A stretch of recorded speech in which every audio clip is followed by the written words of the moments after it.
आदर्श अकेले ही गुफा के अंदर स्पिरिट वॉल्फ का सामना कर रहा था, क्योंकि स्पिरिट वॉल्फ ने समीर को घायल कर दिया था। आदर्श की सहनशीलता की सारी हदें पार हो चुकी थी।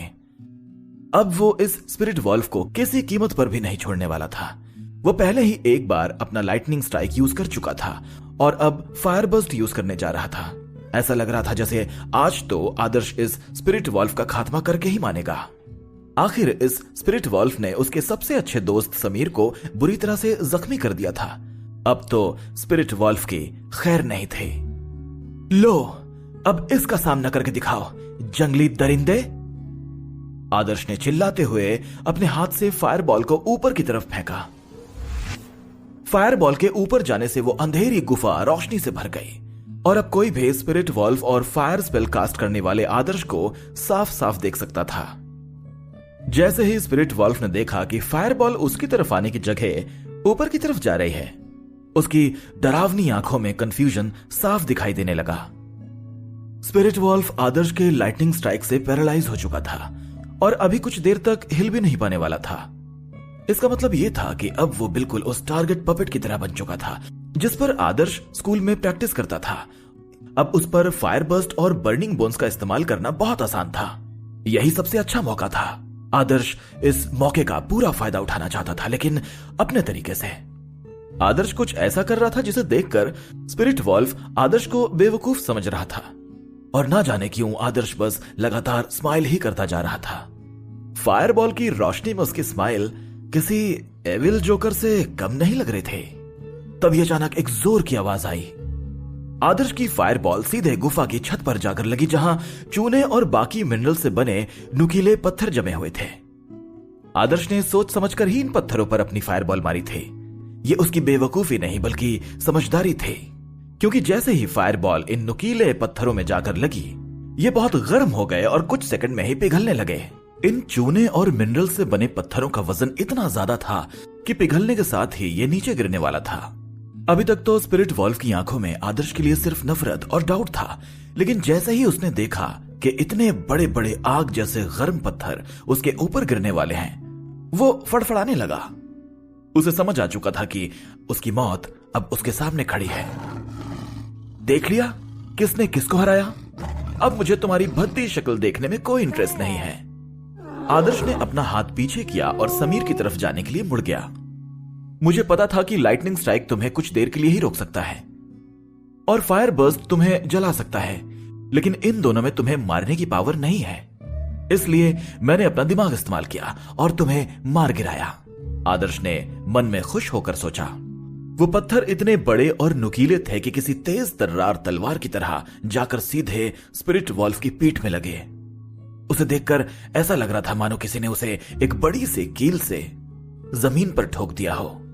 स्पिरिट वॉल्फ के शरीर से बहुत खून बह रहा था और गुफा की छत से छोटे छोटे नुकीले पत्थर अब भी गिरते ही जा रहे थे। कुछ ही देर में स्पिरिट वॉल्फ के आसपास इन पत्थरों का ढेर बन गया था। स्पिरिट वॉल्फ के शरीर में वो नुकीला पत्थर ऐसा लगा था कि मानो वो किसी फ्रेम की तरह दीवार पर ठुक गया हो। स्पिरिट वॉल्फ की आंखें अब पहले की तरह ही हरे रंग की हो गई थी। उसकी जिंदगी के अब कुछ ही पल बाकी रह गए थे। उसने मुड़कर अपने शरीर पर लगे हुए नुकीले पत्थर की तरफ देखा और फिर आदर्श की तरफ देखने लगा। उसे भरोसा ही नहीं हो रहा था कि इस पिद्दी से लड़के ने न सिर्फ उसका डटकर सामना किया बल्कि उसे लगभग मार गिराया था। स्पिरिट वॉल्फ का पूरा घमंड अब चकनाचूर हो गया था। वो इतना कमजोर हो गया था कि अब अपनी आखिरी सांसों के लिए भी नहीं लड़ पा रहा था। कुछ ही पलों में इस भयानक स्पिरिट वॉल्फ का अंत हो गया था। किसे पता था कि इतने खूंखार मैजिकल बीस्ट की जान एक छोटे से बच्चे के हाथों जाएगी। गुफा के दरवाजे के पास हवा की बहुत तेज आवाज आ रही थी। जैसे ही वहां पड़े जख्मी बच्चों ने अपना सिर उठाकर देखा तो वो हैरान हो गए। एक आदमी आसमान से उतर रहा था और उसके पीछे बड़े बड़े पंख लगे हुए थे। देखो देखो विंड विंग्स। कुणाल, जिसे अब होश आ गया था, उसने इस पंख वाले इंसान को देखकर सरप्राइज होते हुए कहा, ये तो हमारे chief military instructor mister Vihan हैं। हे भगवान, ये तो बिल्कुल किसी हीरो की तरह लग रहे हैं। माउंटेन पास के रास्ते में खड़े हुए सारे स्टूडेंट्स मिस्टर विहान को देखकर चौंक गए थे। स्टूडेंट्स को पता था कि चीफ इंस्ट्रक्टर एक बहुत ही ताकतवर मैजिशियन है, लेकिन उन्हें यह बिल्कुल भी अंदाजा नहीं था कि वो विंड विंग्स भी कंट्रोल कर सकते हैं। विंड विंग्स एक ऐसी मैजिक स्पेल थी जो एक हाई रैंक मैजिशियन से इस्तेमाल कर सकते थे। विंड विंग्स, इनके सहारे तो कोई पूरे आसमान में सुपरमैन की तरह उड़ सकता था। मिस्टर विहान ने गुफा के दरवाजे के आसपास खड़े बच्चों पर नजर घुमाई। उन बच्चों को देखकर ऐसा लग रहा था मानो वो किसी बड़े तूफान का सामना करके आए हों। उनके बदन पर जगह जगह चोटें लगी हुई थी, लेकिन उनकी जान तो सही सलामत थी। फिर उन्होंने गुफा की तरफ देखा, जिसके अंदर से एक बहुत भयानक आवाज आ रही थी, मानो जैसे गुफा के अंदर भूकंप आ रहा हो। ये सारे स्टूडेंट्स तो सही सलामत हैं, अब बस वो लड़का भी जिंदा हो जिसने बर्निंग बोन्स का इस्तेमाल करके स्पिरिट वॉल्फ को घायल कर दिया था। इतना बोलते ही मिस्टर विहान वहां एक पल भी नहीं रुके और अपने विंड विंग से गुफा के अंदरूनी हिस्सों की तरफ तेजी से उड़ने लगे। गुफा के अंदर जाने वाले रास्ते में बड़े बड़े पत्थर पड़े हुए थे, जिसे देखने से ही लग रहा था कि वहां कुछ बहुत भयानक हुआ था। मिस्टर विहान बहुत तेजी से इन पत्थरों को हटाते हुए आगे बढ़ रहे थे, और जैसे ही वो वहां पहुंचे उन्होंने एक फायर स्पेल कास्ट की, fire burst rupture. Mister Vihan के ये स्पेल पढ़ते ही एक फायर बॉल उनके हाथों में आ गई। उन्होंने उस फायर बॉल को हवा में फेंका, जिससे पूरी गुफा में फिर से रोशनी भर गई। अब सब कुछ साफ साफ दिखाई दे रहा था। मिस्टर विहान ने और समय ना खोते हुए अब आदर्श को ढूंढना शुरू किया। बस वो भगवान से यही प्रार्थना कर रहे थे कि स्पिरिट वॉल्फ ने आदर्श की जान न ली हो। स्कूल ऑफ मैजिक से आए सारे स्टूडेंट्स में से सिर्फ आदर्श ही एक ऐसा लड़का था जो मिस्टर विहान को बहुत बहादुर लगता था, और वो नहीं चाहते थे कि डीके की गलती की वजह से आदर्श जैसे होनहार बच्चे की जान चली जाए। लेकिन अगले ही पल जब उन्होंने अपनी आंखों के सामने का नजारा देखा तो उनकी आंखें फटी की फटी रह गईं। चीफ इंस्ट्रक्टर गुफा के सबसे अंदरूनी हिस्से में दंग खड़े हुए थे। ऐसा कैसे हो सकता है? ये तो नामुमकिन है, उन्होंने मन ही मन सोचा। माउंटेन पास से कुछ ही दूर पर स्टोन प्लेटफॉर्म पर मिस्टर डीके खड़े हुए थे, और उन्हें देखकर कोई भी बता सकता था कि उनकी हवाइयां उड़ी हुई थीं। वो बस भगवान से यही दुआ कर रहे थे कि उनके boss chief instructor mister Vihan ने वक्त रहते स्टूडेंट्स की जान बचा ली हो। न जाने अब क्या होगा। मिस्टर रमन, जो स्कूल ऑफ मैजिक के डायरेक्टर्स में से एक थे, वहीं जमीन पर बैठे हुए थे। मिस्टर डीके की तरह उनके चेहरे का भी रंग उड़ा हुआ था। उन्हें बखूबी मालूम था कि अगर किसी भी स्टूडेंट की इन प्रैक्टिकल्स में मौत होती है तो वो उसके जिम्मेदार होते। इस दुनिया में मैजिक स्टूडेंट्स को बहुत तवज्जो दी जाती थी, यहां तक कि राजा ज्ञान सिंह जैसे बड़े ओहदे वाले लोगों को भी मैजिक स्टूडेंट्स को नुकसान पहुंचाने की इजाजत नहीं थी। मिसेस भावना चिंता में अपने होंठ दबा रही थी। वो उस दिन के बारे में सोच रही थी जब उन्होंने आदर्श की मदद की थी, और मजाक में कहा था कि जल्दी ही वो उसके लोकेशन की मदद से उसकी डेड बॉडी उठाने आएंगे। उन्होंने कभी सोचा भी नहीं था कि वो दिन इतने जल्दी आ जाएगा, और आदर्श उन कुछ स्टूडेंट्स में से एक था जिसको लेकर मिसेस भावना बहुत इंटरेस्टेड थी। एक तरफ उन्हें लगता था कि ग्रोथ टाइप मैजिक टूल के अलावा भी आदर्श का कोई सीक्रेट है, और दूसरी तरफ उन्हें लगता था कि वो बहुत मेहनती और होनहार है। वो देखना चाहती थी कि आदर्श इस मैजिक की दुनिया में अपना कितना नाम कमाने वाला है। लेकिन भगवान को तो कुछ और ही मंजूर था। मिस्टर डीके, क्या हुआ? आखिर पालतू बीस्ट पागल कैसे हो गया? ऐसा तो आज से पहले कभी नहीं हुआ, और अगर उसे बर्निंग बोन से चोट पहुंची भी थी तो आपने उसका कंट्रोल कैसे खो दिया? असिस्टेंट मिलिट्री इंस्ट्रक्टर मिस राशि ने गुस्से से कहा। बीस्ट वाले बाबा के लिए मैजिकल बीस्ट को कंट्रोल करना ठीक वैसा ही था जैसा कि एक मदारी अपने बंदर को अपनी उंगलियों पर नचाता है। ये बीस्ट वाले बाबा के लिए सबसे बेसिक चीज थी। मुझे नहीं पता कि मेरा स्पिरिट वॉल्फ पागल कैसे हो गया। वैसे तो कोई अगर उसकी जान भी ले ले तो भी वो मेरी कमांड के बिना एक कदम तक नहीं बढ़ाता। न जाने फिर आज क्यों? डीके ने डर के मारे कांपते हुए कहा। डीके को कुछ भी समझ में नहीं आ रहा था। उन्हें कोई अंदाजा ही नहीं था कि स्टूडेंट्स बर्निंग बोन्स का भी इस्तेमाल कर सकते थे और उनके स्पिरिट वॉल्फ को नुकसान पहुंचा सकते थे। उनके लिए सबसे बड़ा झटका तो यह था कि उन्होंने अपने स्पिरिट वॉल्फ का कंट्रोल खो दिया था। आज के पहले ऐसा कभी भी नहीं हुआ था। तुम बस भगवान से यही दुआ करो कि तुम्हारा वो स्पिरिट वॉल्फ ज्यादा लोगों की जान ना ले, वरना तुम्हें अपनी नौकरी से हाथ धोना पड़ेगा। मिस राशि ने गुस्से से कहा। मैं तो मिस्टर डी के कुछ सफाई देने ही वाले थे कि अचानक उनके सिर में जोर का दर्द उठा। ऐसा लग रहा था मानो कोई उनसे उनकी आत्मा छीनने की कोशिश कर रहा हो। दर्द इतना ज्यादा था कि कुछ ही पलों में उनके पूरे शरीर से पसीना बहने लगा और वो जोर जोर से कराहने लगे। अब क्या हुआ? मिस्टर कमल, जो एक मिलिट्री इंस्ट्रक्टर थे, वो अब खुद को रोक नहीं पा रहे थे। उन्हें मिस्टर डी के पर बहुत गुस्सा आ रहा था। मेरा स्पिरिट वॉल्फ। मिस्टर डी के को देखकर ऐसा लग रहा था मानो किसी ने उनसे उनकी आत्मा ही छीन ली हो। वो अपने दोनों घुटनों पर गिर गए और निराशा भरी आंखों से गुफा की तरफ देखने लगे। क्या हुआ? मिसेस भावना ने बीस्ट वाले बाबा से पूछा। उन्हें तो समझ ही नहीं आ रहा था कि आखिर ये इंसान क्या कर रहा था। मेरा स्पिरिट वॉल्फ वो मर गया। मिस्टर डी के को यह बात बोलने में न सिर्फ बहुत दिक्कत हो रही थी, बल्कि वो इस बात पे भरोसा भी नहीं कर पा रहे थे।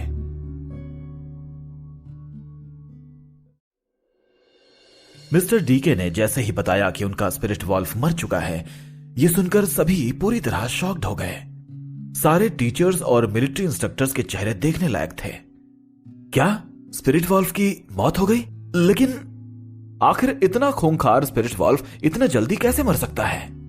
कहीं तुम कोई मजाक तो नहीं कर रहे हो? हाँ कहो, तुम खुद को बचाने के लिए कहीं कोई झूठ तो नहीं बोल रहे हो? सभी टीचर्स और मिलिट्री इंस्ट्रक्टर्स बीस्ट वाले बाबा से तरह तरह के सवाल पूछ रहे थे, लेकिन वो किसी भी सवाल का जवाब देने की हालत में नहीं थे। मिस्टर डी के ही वो शख्स थे जो स्पिरिट वॉल्फ को कंट्रोल करते थे। कोई जवाब ना पाकर सारे लोग अपनी अलग अलग थ्योरीज बनाने में लग गए थे। सभी के दिमाग में आया कि चीफ इंस्ट्रक्टर मिस्टर विहान कुछ ही देर पहले गुफा के अंदर गए थे, लेकिन इतने कम समय में एक स्पिरिट वॉल्फ को मारना उनके लिए भी नामुमकिन था। तो फिर आखिर यह स्पिरिट वॉल्फ मरा कैसे? जब किसी पालतू बीस्ट की मौत होती है तो उसे कंट्रोल करने वाले मैजिशियन की आत्मा को भी बहुत नुकसान होता है, और मिस्टर डीके को देखकर तो यही लग रहा है कि उनके स्पिरिट वॉल्फ की मौत हो चुकी है। मुझे नहीं लगता कि ये बचने के लिए कोई झूठ बोल रहे हैं। मिसेस भावना ने बिल्कुल धीमी आवाज में कहा।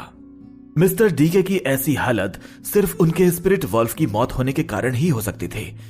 इसकी और कोई वजह होना नामुमकिन था, और वो कोई एक्टर तो थे नहीं जो इतनी अच्छी एक्टिंग कर पाते। टीचर्स और इंस्ट्रक्टर्स के बीच की हलचल थमने का नाम नहीं ले रही थी। स्पिरिट वॉल्फ तो आदर्श का पीछा करते करते गुफा के अंदर गया था ना? हाँ, फिर वो अचानक कैसे मर गया? क्या ऐसा हो सकता है कि गुफा में अंधेरा होने के कारण वो किसी बड़े पत्थर से टकरा गया हो और मर गया हो? स्कूल डायरेक्टर मिस्टर रमन ने पूछा। वो इतने डरे हुए और परेशान थे कि वो कोई भी बात मानने को तैयार थे।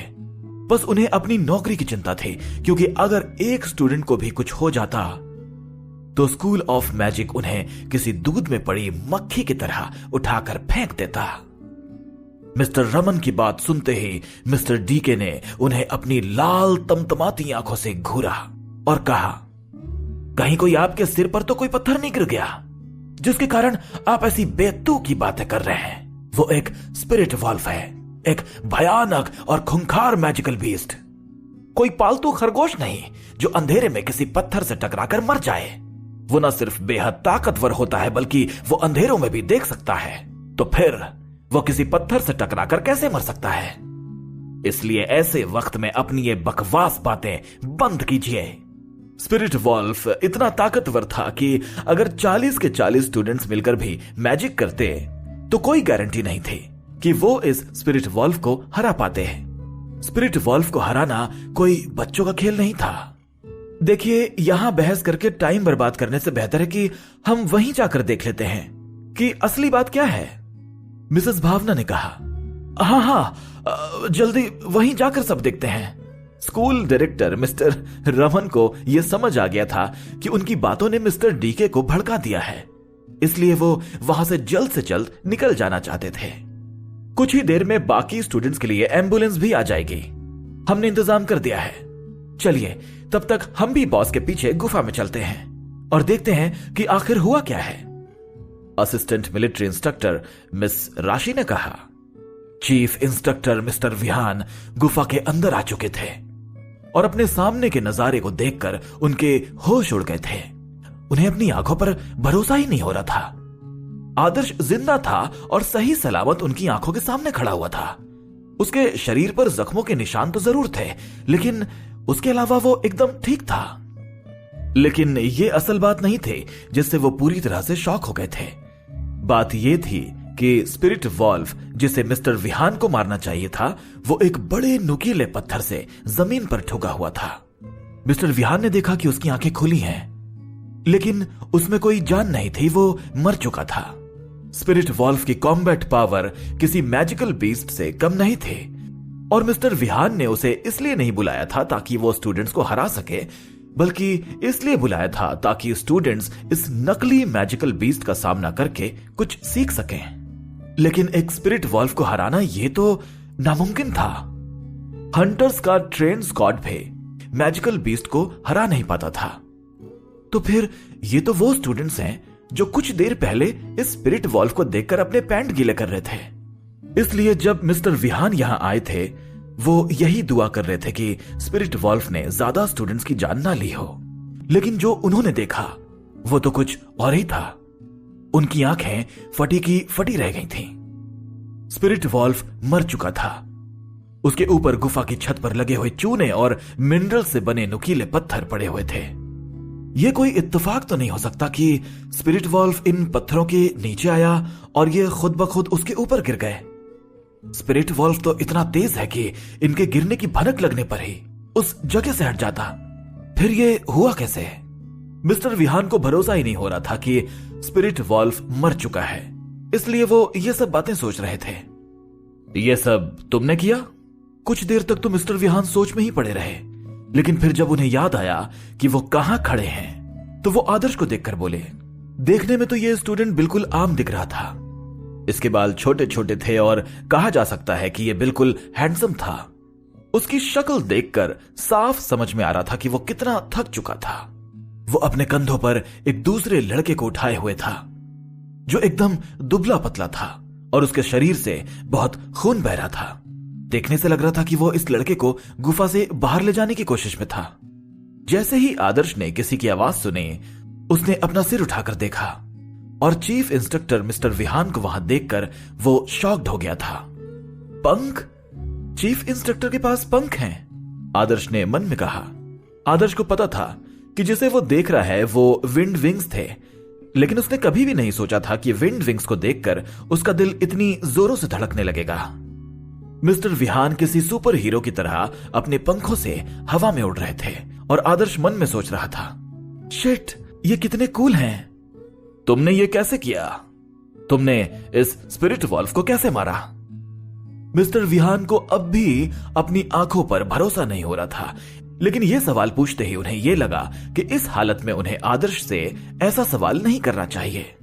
मिस्टर विहान ने उस जगह को देखा तो उन्हें समझ आ रहा था कि आदर्श ने फायर बर्स्ट का इस्तेमाल करके गुफा की छत पर लगे नुकीले पत्थरों को स्पिरिट वॉल्व के ऊपर गिराया, जिससे उसकी मौत हो गई। लेकिन उनके दिमाग में अब भी कई डाउट्स थे और वो भरोसा भी नहीं कर पा रहे थे कि आदर्श ने ही इस स्पिरिट वॉल्व को मारा है।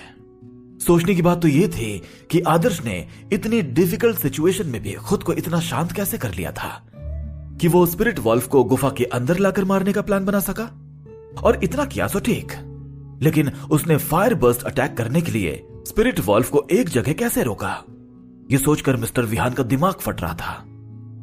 मिस्टर विहान को इस बात पर भरोसा नहीं हो रहा था कि एक हाई स्कूल के लड़के ने मैजिकल बीस्ट से भी ज्यादा ताकतवर स्पिरिट वॉल्व का न सिर्फ बहादुरी से सामना किया बल्कि उसे मार गिराया था। सर, मुझे गुफा के आखिरी हिस्से में ये ब्लू ब्रेसलेट मिला था। क्या इसका मतलब है कि मैंने अपना मिशन पूरा कर लिया है? मेरा मैजिक इक्विपमेंट कहां है? आदर्श बहुत खुश होकर मिस्टर विहान के सामने आया और उनसे बोला। आदर्श की बात सुनते ही मिस्टर विहान को कुछ याद आया। शिट, गॉड डैम इट, मेरे पास तो इसे देने के लिए कोई भी मैजिकल टूल नहीं है। मिस्टर विहान ने अपने मन में सोचा, यह मिशन बहुत ही कठिन था और क्योंकि स्पिरिट वॉल्व इस गुफा की रक्षा कर रहा था, वो ब्लू ब्रेसलेट वहां सिर्फ एक निशानी के तौर पर रख दिया गया था। किसी ने सोचा भी नहीं था कि कोई स्टूडेंट उसे हासिल भी कर पाएगा। Chief military instructor mister Vihan ने तो यह सोचा था कि आधे स्टूडेंट्स पिछले लेवल पर ही हार मान जाएंगे और बाकी के बचे हुए स्टूडेंट्स स्पिरिट वॉल्व को देखकर ही भाग जाएंगे। लेकिन जो असल में हुआ था वो उनकी किसी भी कल्पना से परे था। आदर्श ने सच में स्पिरिट वॉल्व का खात्मा कर दिया था। आखिर आदर्श कितना शक्तिशाली है, यहां तक कि इंस्ट्रक्टर्स भी स्पिरिट वॉल्व का सामना नहीं कर पाते। लेकिन इस पिद्दी से लड़के आदर्श ने स्पिरिट वॉल्व को मार गिराया। जहां तक बात थी मैजिक इक्विपमेंट देने की, तो मिस्टर विहान आदर्श को मैजिक इक्विपमेंट कैसे दे सकते थे? मैजिक इक्विपमेंट काफी कीमती और रेयर होते हैं और उन्हें ऐसे ही दे देना मिस्टर विहान के लिए बिल्कुल आसान नहीं था। लेकिन आदर्श ने अब मिशन पूरा कर लिया था, तो वो अपनी जबान से मुकर भी नहीं सकते थे। आदर्श अब भी एक मैजिक इक्विपमेंट के लिए अपना हाथ आगे बढ़ाकर चीफ इंस्ट्रक्टर मिस्टर विहान को देख रहा था और उनके चेहरे के एक्सप्रेशंस उसे बहुत अजीब लग रहे थे। पहले हम इन सारे बच्चों को बचाते हैं। आओ, इन्हें पहले बचाते हैं, मिस्टर विहान ने खांसते हुए कहा। हाँ, पहले सभी को बचा लेते हैं। आपने तो यह भी कहा था कि आप एक डिफेंसिव मैजिक टूल देंगे जिसकी कीमत लाख से कम नहीं होगी। आदर्श को अब भी सिर्फ मैजिक टूल की ही बातें सूझ रही थीं। आदर्श की बात सुनकर मिस्टर विहान का बैलेंस बिगड़ गया और वो बस गिरते गिरते बचे। पहले इन सभी बच्चों को बचा लूं, फिर देखता हूं कि इस मैजिकल टूल का क्या जुगाड़ करना है, मिस्टर विहान ने अपने मन में सोचा।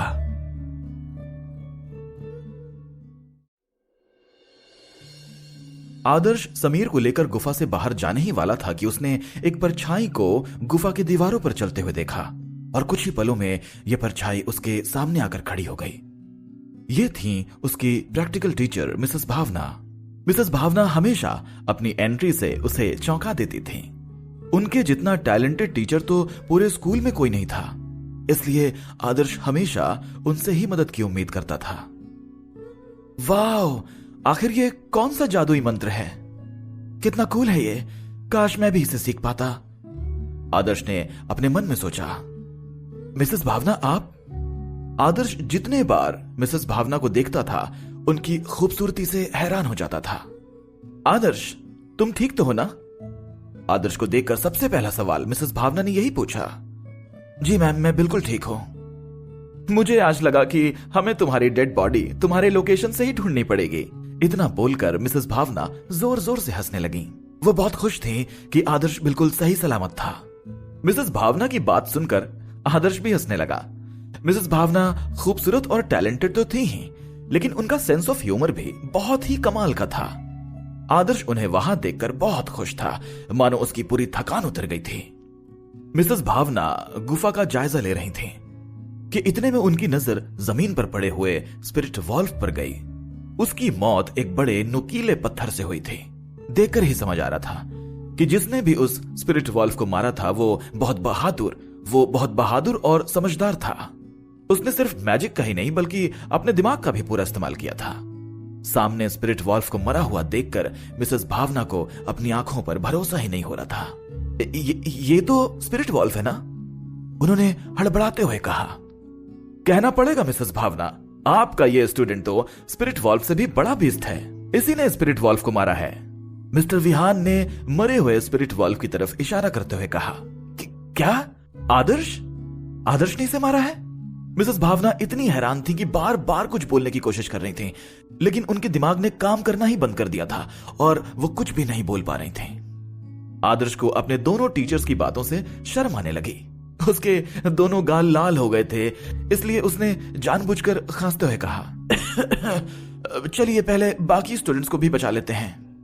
माउंटेन पास के बाहर समर्थ, कुणाल, ऋषि, हेमंत और किरण अब शांत हो गए थे। बाकी स्टूडेंट्स भी धीरे धीरे होश में आने लगे थे और गुफा के पास वाले तालाब के चारों तरफ इकट्ठे हो गए थे। उनमें से कुछ स्टूडेंट्स तो इतने डरे हुए थे कि अब भी वो कांप रहे थे। कुछ ही देर बाद चीफ इंस्ट्रक्टर मिस्टर विहान और प्रैक्टिकल टीचर मिसेस भावना भी गुफा से बाहर आ गए थे। उनके पीछे पीछे आदर्श भी समीर को अपनी पीठ पर लादे हुए आ रहा था। समीर अब भी बेहोश था। आदर्श को जिंदा देखकर सारे स्टूडेंट शॉक्ड हो गए थे। उनके चेहरे के हाव भाव को देखकर ऐसा लग रहा था मानो उन्होंने कोई भूत को देख लिया हो। सारे स्टूडेंट्स ने देखा कि आदर्श और समीर स्पिरिट वॉल्व को गुफा के अंदर लेकर गए थे, तो फिर इनका सही सलामत बाहर आना किसी करिश्मे से कम नहीं था।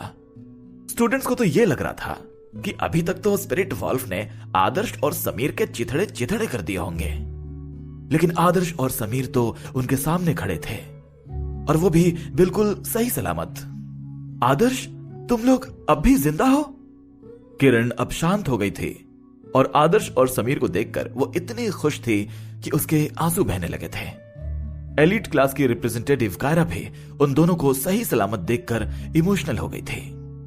सच बात तो यह थी कि अगर सही समय पर आदर्श और समीर उस स्पिरिट वॉल्व को गुफा में नहीं ले गए होते तो न जाने आज कितने ही स्टूडेंट्स की जानें चली गई होती।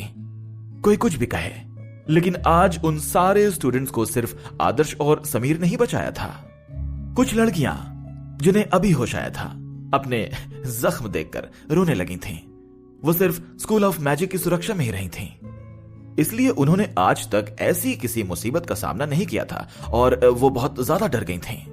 कुछ लड़के जमीन पर लेटे हुए थे और अपने ख्यालों में खोए हुए आसमान की तरफ देख रहे थे। कुछ लड़के अपने सुपर हीरोज आदर्श और समीर की बातें कर रहे थे। जब सारे स्टूडेंट स्कूल में थे तो यही सोचते थे कि वो अपने जादू से कुछ भी कर सकते हैं, किसी को भी मजा चखा सकते हैं। लेकिन जब उनका सामना एक असली मैजिकल बीस्ट से हुआ तो वो सही से अपनी मैजिक स्पेल भी कास्ट नहीं कर पाए। अगर आदर्श और समीर स्पिरिट वॉल्व को गुफा के अंदर ना ले गए होते तो उन सब का जिंदा बचना नामुमकिन था। अरे हां, आदर्श और समीर उस मैजिकल बीस्ट से बचकर गुफा के बाहर कैसे आए? और वो मैजिकल बीस्ट अभी कहां है? ऋषि और समर्थ ने एक साथ पूछा। तुम दोनों में बिल्कुल भी अकल नहीं है क्या? चीफ मिलिट्री इंस्ट्रक्टर ने समय पर आकर उस मैजिकल बीस्ट का खात्मा कर दिया होगा। अगर उन्हें आने में जरा भी देर होती तो ये आदर्श और समीर यहां जिंदा ना खड़े होते, हेमंत ने कहा। चीफ इंस्ट्रक्टर मिस्टर विहान ने पहले हेमंत की तरफ देखा और फिर आदर्श की तरफ देखकर सोचने लगे। कितनी अजीब बात है, एक ही क्लास के हैं ये दोनों लड़के, लेकिन दोनों में कितना अंतर है। क्योंकि अब खतरा टल चुका है और सभी लोग सही सलामत हैं, तो मुझे तुम सबसे कुछ कहना है। चीफ इंस्ट्रक्टर ने इतनी तेज आवाज में कहा कि सब लोग उन्हें सुन सकें। सभी लोग माउंटेन पास के बाहर बैठे हुए थे। एम्बुलेंस आ चुकी थी और डॉक्टर्स और टीचर्स घायल बच्चों की मरहम पट्टी कर रहे थे। जिन स्टूडेंट्स को ज्यादा चोटें नहीं आई थीं, वो भी डॉक्टर्स और टीचर्स की मदद कर रहे थे। जब तुम लोग अपना मिशन पूरा कर रहे थे, तुम्हारे सारे टीचर्स और हम मिलिट्री इंस्ट्रक्टर्स तुम सब पर नजर रखे हुए थे, इसलिए हमने सब कुछ देखा है और हम सब जानते हैं। तो जिन स्टूडेंट्स ने इस मिशन को पूरा करने में ज्यादा मेहनत की है उन्हें बाकी सबसे बेहतर ग्रेड्स मिलेंगे, और उन स्टूडेंट्स के नाम हैं समीर, कुणाल, कायरा, समर्थ, ऋषि। मिस्टर विहान स्टूडेंट्स के नाम बोलते चले गए। मिस्टर विहान की यह बात सुनते ही सारे स्टूडेंट्स में हलचल मच गई थी। जब उन्हें पता चला कि उनके मिशन के दौरान टीचर्स और इंस्ट्रक्टर्स उन पर नजर रखे हुए थे, तो कई सारे स्टूडेंट्स को पछतावा हो रहा था कि उन्होंने मिशन के दौरान कुछ भी नहीं किया। अगर आप लोग हमारा पीछा कर रहे थे और हम पर नजर रख रहे थे, तो जब मैजिकल बीस्ट आया तो आप लोग क्यों नहीं आए? क्या आप सब हमारे मरने का इंतजार कर रहे थे? कुणाल ने गुस्से में तमतमाते हुए कहा। बात तो सच ही थी। कुणाल मैजिकल बीस्ट के हाथों मरते मरते जो बचा था। अगर स्पिरिट वॉल्व तुम लोगों को सच में मारने आया होता तो कब का तुम्हें मार दिया होता, खासकर तुम्हें लड़के, मिस्टर विहान ने कुणाल को गुस्से से घूरते हुए कहा। मिस्टर विहान की बात सुनकर कुणाल उस पल के बारे में सोचने लगा जब मैजिकल बीस्ट ने उसे पंजा मारा था। मिस्टर विहान सच ही कह रहे थे। अगर मैजिकल बीस्ट चाहता तो तभी कुणाल की जान ले सकता था। एक मिनट, आपने क्या कहा? ये कौन सा मैजिकल बीस्ट था? कायरा ने तुरंत ही मिस्टर विहान की बात सुनकर पूछा। हां, तुमने सही सुना। ये एक आंख वाला मैजिकल वुल्फ नहीं था, बल्कि ये एक स्पिरिट वुल्फ था जो कि पालतू था, मिस्टर विहान ने कायरा को बताया। रुको, मैं समझाता हूं। इस बार के प्रैक्टिकल्स स्पेशली हमने और यहां के इंस्ट्रक्टर्स ने मिलकर बनाए थे। ये पालतू बीस्ट हमारे बीच मौजूद इंस्ट्रक्टर मिस्टर डीके का है और यही उसे कंट्रोल कर रहे थे। हम सभी चाहते थे कि आप सभी स्टूडेंट्स एक असली मैजिकल बीस्ट का सामना करें। लेकिन आपकी सलामती भी हमारे लिए उतनी ही जरूरी थी, इसलिए हमने ये रास्ता निकाला। स्टूडेंट्स की home room teacher mister Mayank ने उन्हें सब कुछ समझाया। मिस्टर मयंक की बातें सुनते ही सभी स्टूडेंट्स ने एक चैन की सांस ली। कई स्टूडेंट्स तो रोने भी लगे थे। अब उन्हें समझ में आ रहा था कि यह भी सिर्फ एक प्रैक्टिस ही थी, लेकिन उस स्पिरिट वॉल्व को देखकर तो ऐसा लग रहा था मानो यह उनकी जिंदगी का आखिरी दिन था। यह प्रैक्टिस उन्हें किसी असलियत से कम नहीं लग रही थी। साथ ही साथ स्पिरिट वॉल्व की कॉम्बैट पावर इतनी ज्यादा थी कि सारे स्टूडेंट्स के मैजिक करने पर भी उसे कुछ नहीं हो रहा था। यह देखकर स्टूडेंट्स और भी ज्यादा डर गए थे। तभी मैं सोचूं कि ये आदर्श और समीर जिंदा कैसे बच गए। अब समझ में आया कि ये तो सिर्फ एक पालतू बीस्ट था।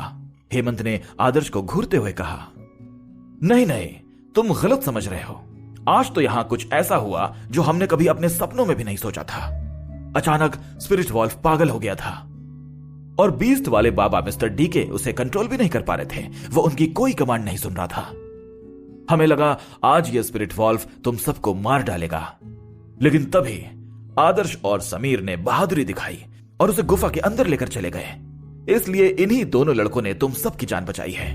मिस्टर लोकेश ने गर्व से कहा, हे भगवान, मतलब हम सभी बाल बाल बचे। हम सबकी किस्मत बहुत अच्छी थी।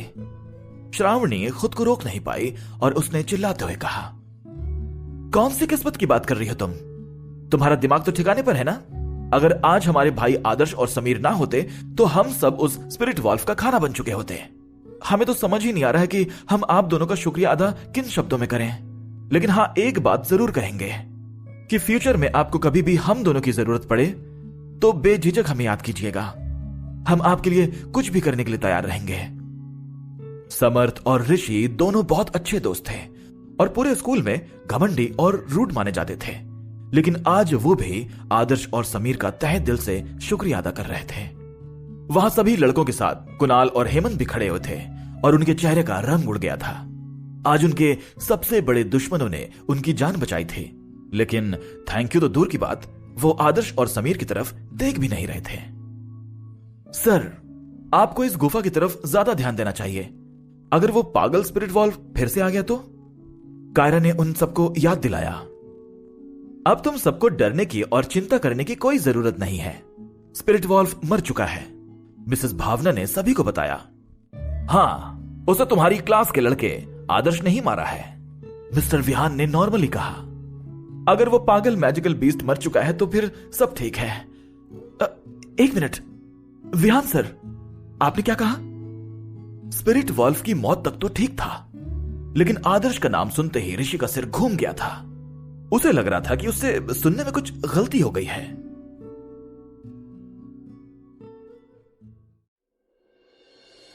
उस पागल मैजिकल बीस्ट को आदर्श ने ही मारा है। उसी के बदौलत आज तुम सब यहां जिंदा खड़े हो।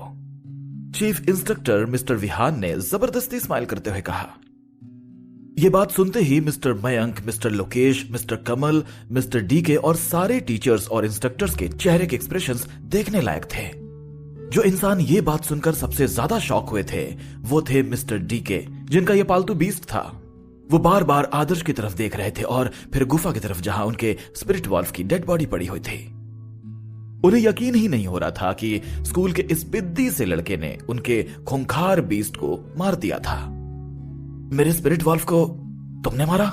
मिस्टर डीके अब भी डाउट में थे। वो मान ही नहीं पा रहे थे कि एक लड़के ने अकेले उनके स्पिरिट वॉल्व को मार दिया था। जी सर, मैंने ही स्पिरिट वॉल्व को मारा है, आदर्श ने उन्हें जवाब दिया।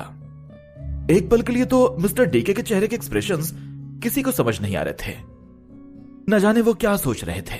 अगले ही पल उन्हें देखकर लगा कि यह बात जानकर उनका दिल टूट गया था कि उनके भयानक मैजिकल बीस्ट को एक स्कूल के बच्चे ने अकेले ही मार दिया। अगर उन्हें पता होता कि ऐसा कुछ होने वाला है तो वो ये भी मानने को तैयार हो जाते कि स्पिरिट वॉल्व किसी खरगोश की तरह ही था जो कहीं भी पत्थर से टकराकर मर सकता था। लेकिन ये एक स्कूल के बच्चे के हाथों मरना एक स्पिरिट वॉल्व के लिए बहुत शर्म की बात थी। मिस्टर डीके ने कभी अपने सपनों में भी नहीं सोचा था कि ऐसा कुछ होगा। मिस्टर डीके जैसे बीस्ट वाले बाबाओं के लिए उनके पालतू बीस्ट बेहद जरूरी होते थे।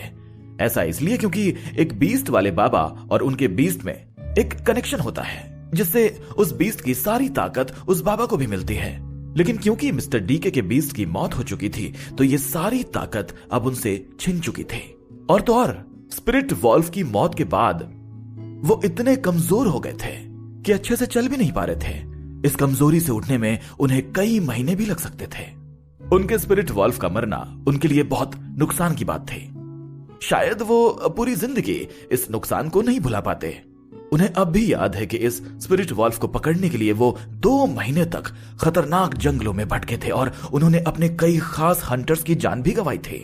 और आज इस स्कूल के लड़के ने उनकी पूरी मेहनत पर पानी फेर दिया था। आखिर बाकी इंस्ट्रक्टर्स इस बात को बर्दाश्त भी कैसे कर पा रहे थे?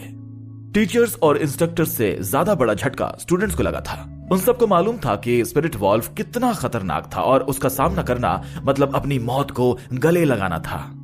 लेकिन आदर्श जो उन्हीं के बराबर था, उन्हीं के साथ पढ़ता था, उसने इस खूंखार स्पिरिट वॉल्फ का खात्मा कर दिया था और उन सबकी जान बचा ली थी। हम सब तो ये सोचते थे कि हमें मैजिक करना बहुत अच्छे से आता है, लेकिन स्पिरिट वॉल्फ के सामने आते ही हमारे पसीने छूट गए थे। लेकिन आदर्श ने इतनी समझदारी से काम लिया। हाँ, मुझे तो भरोसा ही नहीं हो रहा है कि हमारे क्लास के ही लड़के ने स्पिरिट वॉल्फ को मारा है। हाँ, तुम बिल्कुल सच कह रहे हो। हमें आदर्श की हिम्मत की दाद देनी होगी। बिल्कुल ठीक कहा। आज आदर्श हमारे साथ नहीं होता तो न जाने उस स्पिरिट वॉल्फ ने हमें कब का मार दिया होता। आदर्श तो मेरा हीरो है। अभी तक तो मैं कुणाल को अपना हीरो मानती थी, लेकिन असली हीरो तो आदर्श है। हाँ, कितना हैंडसम दिखता है ना। सभी स्टूडेंट्स आदर्श की तारीफों के पुल बांध रहे थे। हाँ, मेरे पास तुम सब के लिए एक और अच्छी खबर है, क्योंकि आदर्श ने तुम सबका मिशन पूरा कर दिया है, इसलिए तुम सबको A ग्रेड मिलेगा। चीफ इंस्ट्रक्टर मिस्टर विहान ने सारे स्टूडेंट से कहा। मिस्टर विहान की बात सुनते ही सारे स्टूडेंट्स में हलचल मच गई और सब एक दूसरे से बातें करने लग गए। सच? हम सबको A ग्रेड मिलेगा? हे भगवान, आपका बहुत बहुत शुक्रिया। अब मैं एक अच्छी मैजिक यूनिवर्सिटी में जा पाऊंगा। बेवकूफ, भगवान का नहीं, आदर्श का शुक्रिया अदा करो। उसकी वजह से ही हम सबको A ग्रेड मिला है। आदर्श, तुम तो मेरे हीरो हो। जब मैं बड़ा आदमी बन जाऊंगा तो तुम्हें खूब पैसे दूंगा। आदर्श, क्या तुम्हारी कोई गर्लफ्रेंड है? एक लड़की ने शर्माते हुए कहा, जिसे आदर्श ने स्पिरिट वॉल्फ से बचाया था। तभी एक लड़के ने मटकते हुए कहा, आदर्श, क्या तुम्हें एक बॉयफ्रेंड की जरूरत है? इस लड़के के लहजे में एक अलग ही लचक थी। कुछ ही पलों में आदर्श सबका हीरो बन गया था।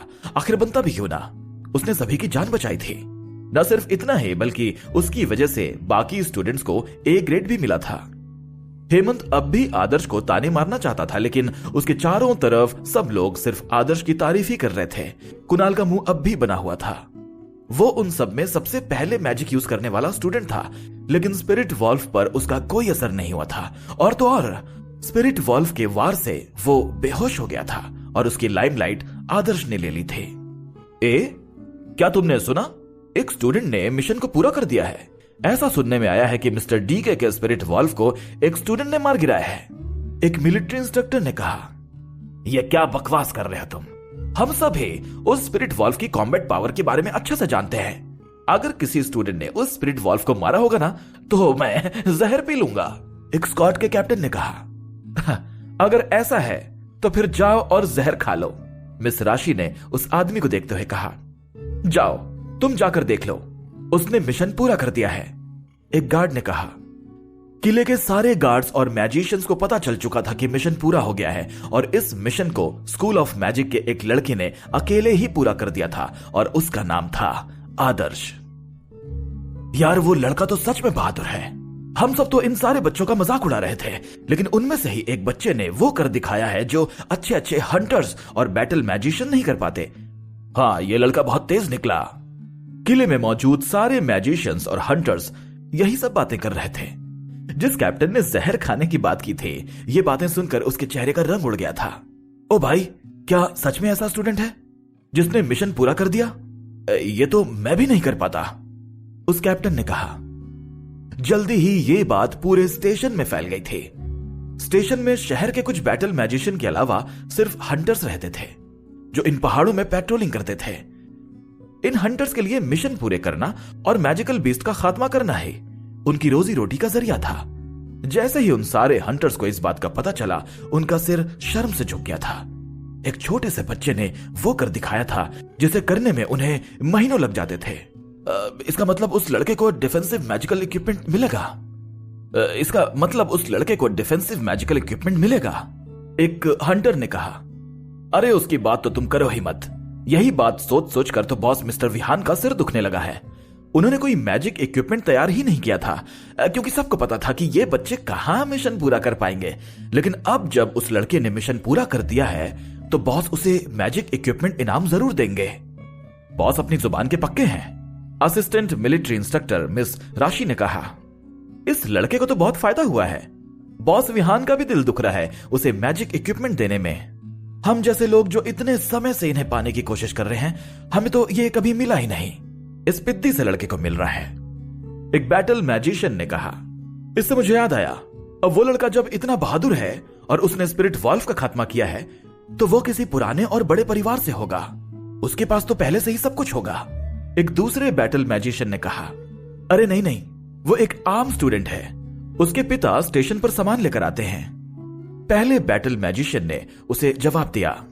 यह तो सच में बहुत बड़ी बात है। हाँ, हम तो जब भी किसी मिशन पर जाते हैं तो 10-15 लोगों को अपने साथ लेकर जाते हैं, और इसने तो अकेले ही सब कुछ कर दिया। प्लाजा के अंदर चीफ इंस्ट्रक्टर मिस्टर विहान एक डिब्बे को जोर से पकड़े हुए थे और उनके चेहरे पर एक बहुत दर्द भरा एक्सप्रेशन था। शिट, उस दुकानदार ने इस शील्ड के लिए मुझसे पूरे 50 लाख रुपए लिए हैं, मिस्टर विहान ने गुस्से में कहा। उनके बगल में खड़े हुए मिस्टर कमल, मिस राशि और कुछ हंटर्स उनकी ये बात सुन रहे थे। कुछ बैटल मैजिशियंस तो स्माइल भी कर रहे थे। नॉर्मली मिस्टर विहान मिशन की ट्रेनिंग के दौरान उन सब का बुरा हाल कर देते थे, लेकिन आज पहली बार उन्हें किसी ने हराया था। एक डिफेंसिव मैजिक शील्ड, यह कोई सस्ता सा मैजिक इक्विपमेंट नहीं था। इसे खरीदने में मिस्टर विहान की आधे से ज्यादा सैलरी चली गई थी, और उन्होंने खुद ये इनाम देने का वादा किया था, इसलिए गवर्नमेंट इसके पैसे उन्हें नहीं देने वाली थी। उस लड़के को यहां बुलाओ। मिस्टर विहान बहुत बुरे मूड में थे। सर, मैं तो तब से यहीं पर हूं, आदर्श ने भीड़ में से बाहर आते हुए कहा। मिस्टर विहान का गुस्सा आदर्श को देखकर और बढ़ गया था। उन्हें समझ नहीं आ रहा था कि आखिर उसने स्पिरिट वॉल्व को कैसे मार गिराया। ये लो तुम्हारा इनाम, मिस्टर विहान ने शील्ड आदर्श की तरफ बढ़ाते हुए कहा। लेकिन सर, आप इसे छोड़िए तो, आदर्श ने कहा। मिस्टर विहान ने उस शील्ड को छोड़ने में कुछ और समय लगाए। उनके लिए यह शील्ड आदर्श को देना बहुत मुश्किल था, और आदर्श जिसे यह शील्ड मिली थी वह सिर से लेकर पैर तक बहुत एक्साइटेड था। एक मैजिकल बीस्ट का सामना करके उसे समझ आ गया था कि सिर्फ अटैक कर पाना ही सब कुछ नहीं होता। कोई भी मैजिशियन जो सिर्फ अटैक करना जानता है, वो एक मैजिकल बीस्ट के सामने 2 मिनट तक भी नहीं टिक सकता। आदर्श के लिए यह डिफेंसिव मैजिकल शील्ड किसी खजाने से कम नहीं थे। वो इसके दम पर ही खुद को कई मुसीबतों से बचा सकता था। लड़के, तुम्हें तुम्हारी ग्रेजुएशन के बाद अगर कोई अच्छी नौकरी ना मिले तो तुम मेरे पास आ सकते हो, मिस्टर विहान ने ऐसे कहा जैसे वो आदर्श की बहुत फिक्र करते हो। आखिर वो सबके सामने ये तो नहीं दिखा सकते थे ना कि वो आदर्श को वो डिफेंसिव मैजिकल शील्ड नहीं देना चाहते थे। वो अच्छे से जानते थे, चाहे वो कुछ भी सोचें। लेकिन इस लड़के ने बहुत बहादुरी का काम किया था, जो कि काबिले तारीफ था। कई सारे मैजिशियंस एक मैजिकल बीस्ट से इसलिए हार जाते थे क्योंकि वो अपनी मैजिक स्पेल्स का इस्तेमाल दिमाग से नहीं करते थे। यह बात तो सच थी कि प्राइमरी लेवल पर मैजिशियंस सिर्फ एक ही मैजिक स्पेल का इस्तेमाल कर सकते थे, लेकिन उसे भी करने के कई तरीके थे, और आदर्श ने यह बात समझ ली थी। इसने जादू का असली पहलू अभी से जान लिया था।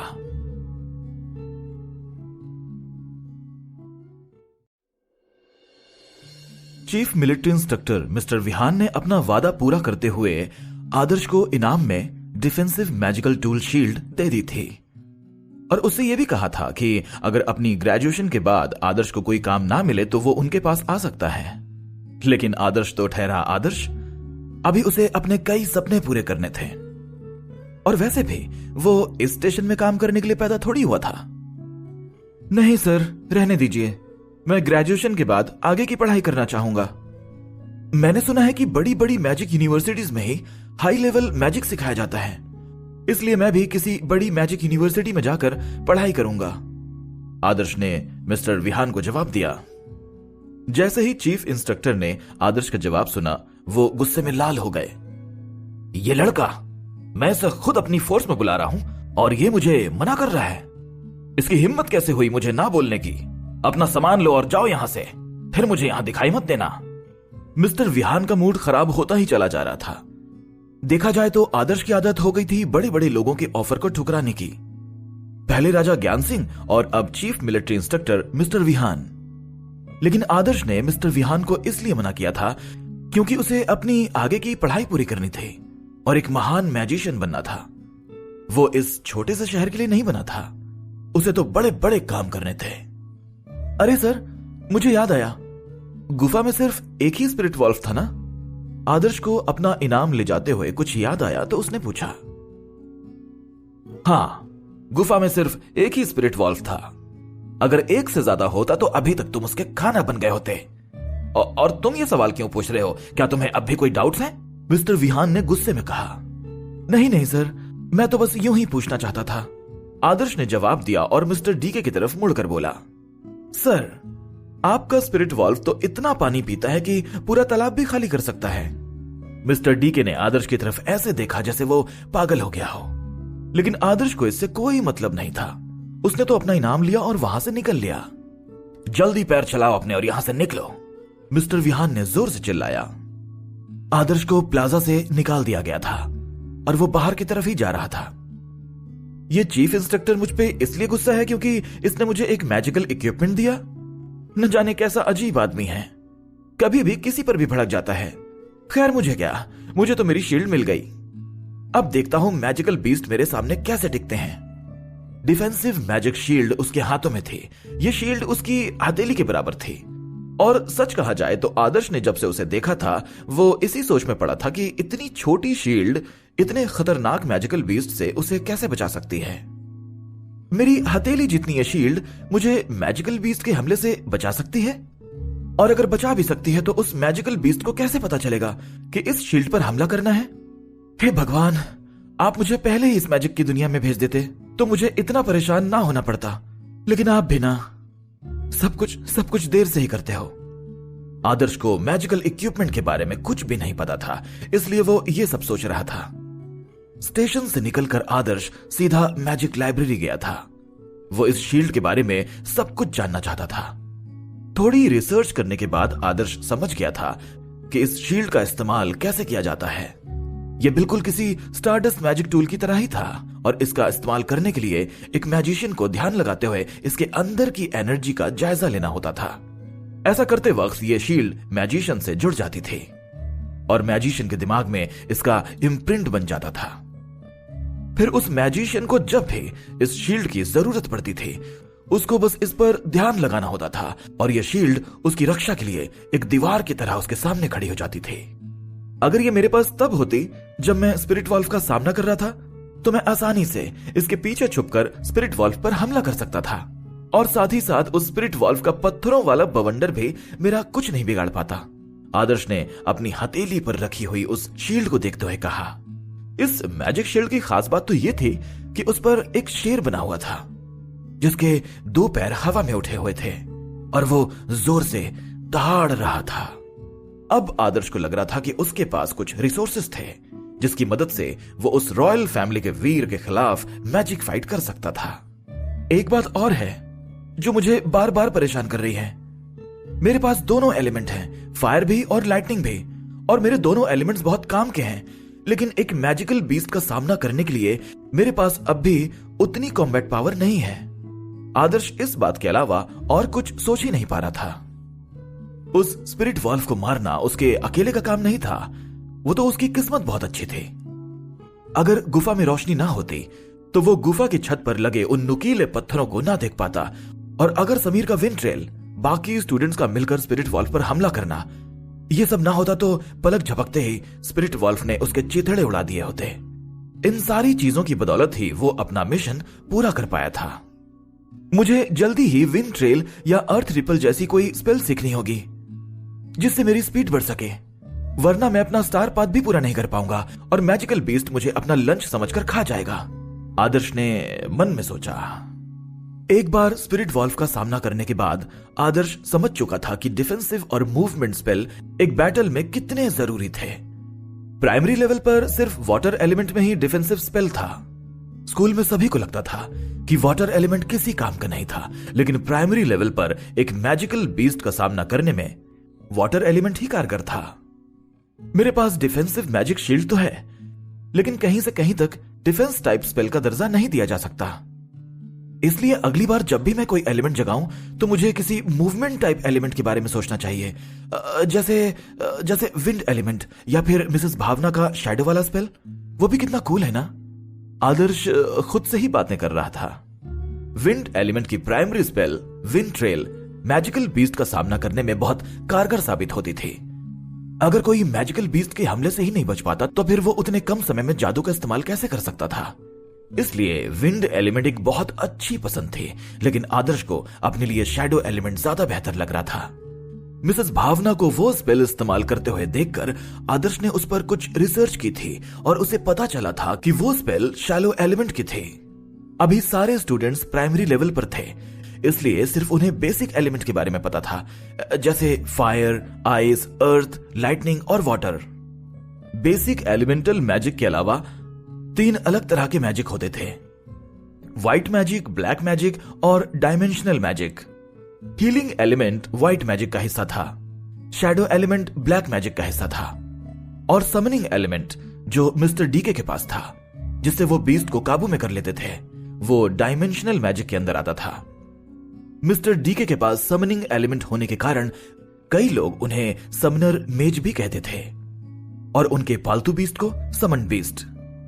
9 साल की कंपल्सरी मैजिक एजुकेशन में और हाई स्कूल में स्टूडेंट्स को सिर्फ बेसिक एलिमेंटल मैजिक के बारे में ही सिखाया जाता था, और अगर किसी को मैजिक की बाकी 3 ब्रांचेस में से कुछ सीखना हो तो उन्हें मैजिक यूनिवर्सिटी में एडमिशन लेना पड़ता था। आदर्श के पास फायर एलिमेंट था जिसकी कॉम्बैट पावर बहुत ज्यादा थी, और लाइटनिंग एलिमेंट जो सबसे खतरनाक एलिमेंट माना जाता था, और अब तो उसके पास डिफेंसिव मैजिकल शील्ड भी आ गई थी जिससे वो खुद को अपने दुश्मनों के हमले से बचा सकता था। अब किसी चीज की अगर कमी थी तो वो सिर्फ एक मूवमेंट स्पेल की।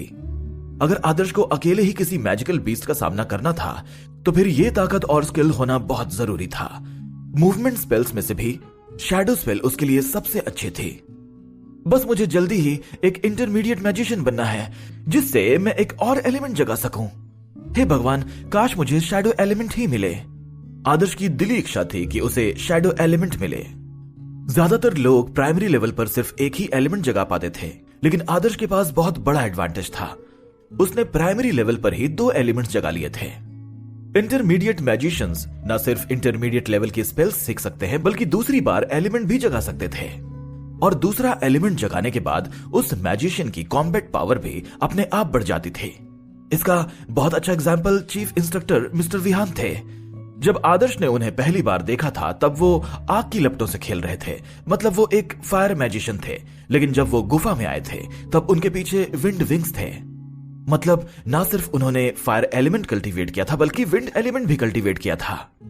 और तो और आदर्श को पूरा भरोसा था कि उनके पास एक और एलिमेंट था। ऐसा इसलिए क्योंकि विंड विंग स्पेल सिर्फ एडवांस्ड मैजिशियंस ही परफॉर्म कर सकते थे। इंटरमीडिएट मैजिशियंस के पास 2 एलिमेंट्स होते थे, और जब वो एडवांस्ड मैजिशियंस बनते थे तो उन्हें 3rd टाइम एलिमेंट जगाने का मौका मिलता था। मतलब उनके पास 3 एलिमेंट्स होते थे। अगर सीधा सीधा कहा जाए तो प्राइमरी मैजिशियंस के पास सिर्फ एक एलिमेंट होता था। इंटरमीडिएट मैजिशियंस एक और एलिमेंट जगा सकते थे, इसलिए उनके पास 2 एलिमेंट होते थे, और एडवांस्ड मैजिशियंस एक और एलिमेंट जगा सकते थे, इसलिए उनके पास 3 एलिमेंट्स हो जाते थे। और आदर्श के पास तो प्राइमरी लेवल से ही 2 एलिमेंट्स थे, इसलिए वो पहले ही बाकी सबसे एक कदम आगे था। और सच कहा जाए तो अगर आदर्श के पास फायर और लाइटनिंग एलिमेंट का कॉम्बिनेशन नहीं होता तो वो स्पिरिट वॉल्व को कभी नहीं मार पाता। मिस्टर विहान को यही तो समझ नहीं आ रहा था कि आखिर स्पिरिट वॉल्व उन नुकीले पत्थरों को देखकर उस जगह से हटा क्यों नहीं। ऐसा इसलिए था क्योंकि उन्हें नहीं पता था कि फायर एलिमेंट के साथ साथ आदर्श के पास लाइटनिंग एलिमेंट भी था, जिससे उसने स्पिरिट वॉल्व को पैरालाइज कर दिया था। मेरे पास ये काला पेंडेंट है और साथ ही साथ मेरी मैजिक कल्टीवेट करने की कैपेसिटी भी बाकी लोगों से दुगनी है। इसलिए मेरी प्रोग्रेस भी बाकी सब स्टूडेंट से कहीं ज्यादा होगी। लेकिन अकेले एक मैजिकल बीस्ट का सामना करने के लिए लाइटनिंग स्ट्राइक और फायर बर्स्ट काफी नहीं है। मुझे जल्द से जल्द इंटरमीडिएट लेवल तक पहुंचना होगा ताकि मैं एक और एलिमेंट को जगा सकूं। और वैसे भी मेरे पास जितनी ज्यादा स्पेल्स होंगी उतना ही मेरे लिए अच्छा होगा। अब मुझे जी जान से प्रैक्टिस करनी होगी। अब बस मुझे यही करना है। आदर्श ने अब ठान लिया था कि वो जल्द से जल्द एक इंटरमीडिएट मैजिशियन बनेगा।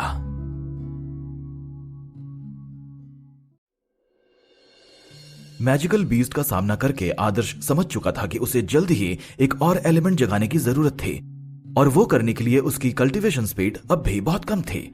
हालांकि उसके पास बाकी लोगों से दुगना कल्टीवेशन टाइम था और स्टारडस्ट मैजिक टूल उसकी 20% थकान दूर कर देता था। लेकिन फिर भी ये सारा टाइम उसे 2 एलिमेंट की स्टारडस्ट में बांटना पड़ता था, इसलिए उसका कल्टीवेशन कुणाल से बस थोड़ा ही ज्यादा था। अगर उसे इस वक्त किसी को भी अपने लाइटनिंग एलिमेंट का सीक्रेट नहीं बताना था और रॉयल फैमिली को मैजिक फाइट के वक्त एक झटका देना था, तो अपने कल्टीवेशन की स्पीड बढ़ाना उसके लिए बेहद जरूरी था। लेकिन सवाल तो यह था कि वो ऐसा कैसे कर सकता था। एक तरीका तो यह था कि वो एक नया स्टारडस्ट मैजिक टूल खरीद ले, पर यह तो सिर्फ उसके सपनों में ही हो सकता था। एक स्टारडस्ट मैजिक टूल की कीमत लाखों में थी और उसके पास लाखों तो दूर की बात है, अपनी टैक्सी का भी किराया नहीं था। स्टारडस्ट मैजिक टूल के अलावा और कौन सा तरीका था जिससे उसकी कल्टीवेशन स्पीड बढ़ सकती थी? अगर मैं अपने काले पेंडेंट को ही स्पिरिट रैंक के स्टारडस्ट टूल में अपग्रेड कर दूं, तो यह भी वैसा ही बन जाएगा जैसा स्टारडस्ट नंदिनी के पास है। एक आम स्टारडस्ट टूल मैजिक कल्टीवेशन 20% बढ़ा देता है और एक स्पिरिट स्टारडस्ट टूल 40%। और ऐसे में अगर मैं अपने दोनों एलिमेंट भी कल्टीवेट करूं तो बाकी स्टूडेंट से कहीं ज्यादा आगे निकल सकता हूं। नंदिनी का कल्टीवेशन मुझसे कहीं ज्यादा था, तभी तो इतनी कम उम्र में एम्पायर इंस्टीट्यूशन ने उसे एडमिशन दे दिया था।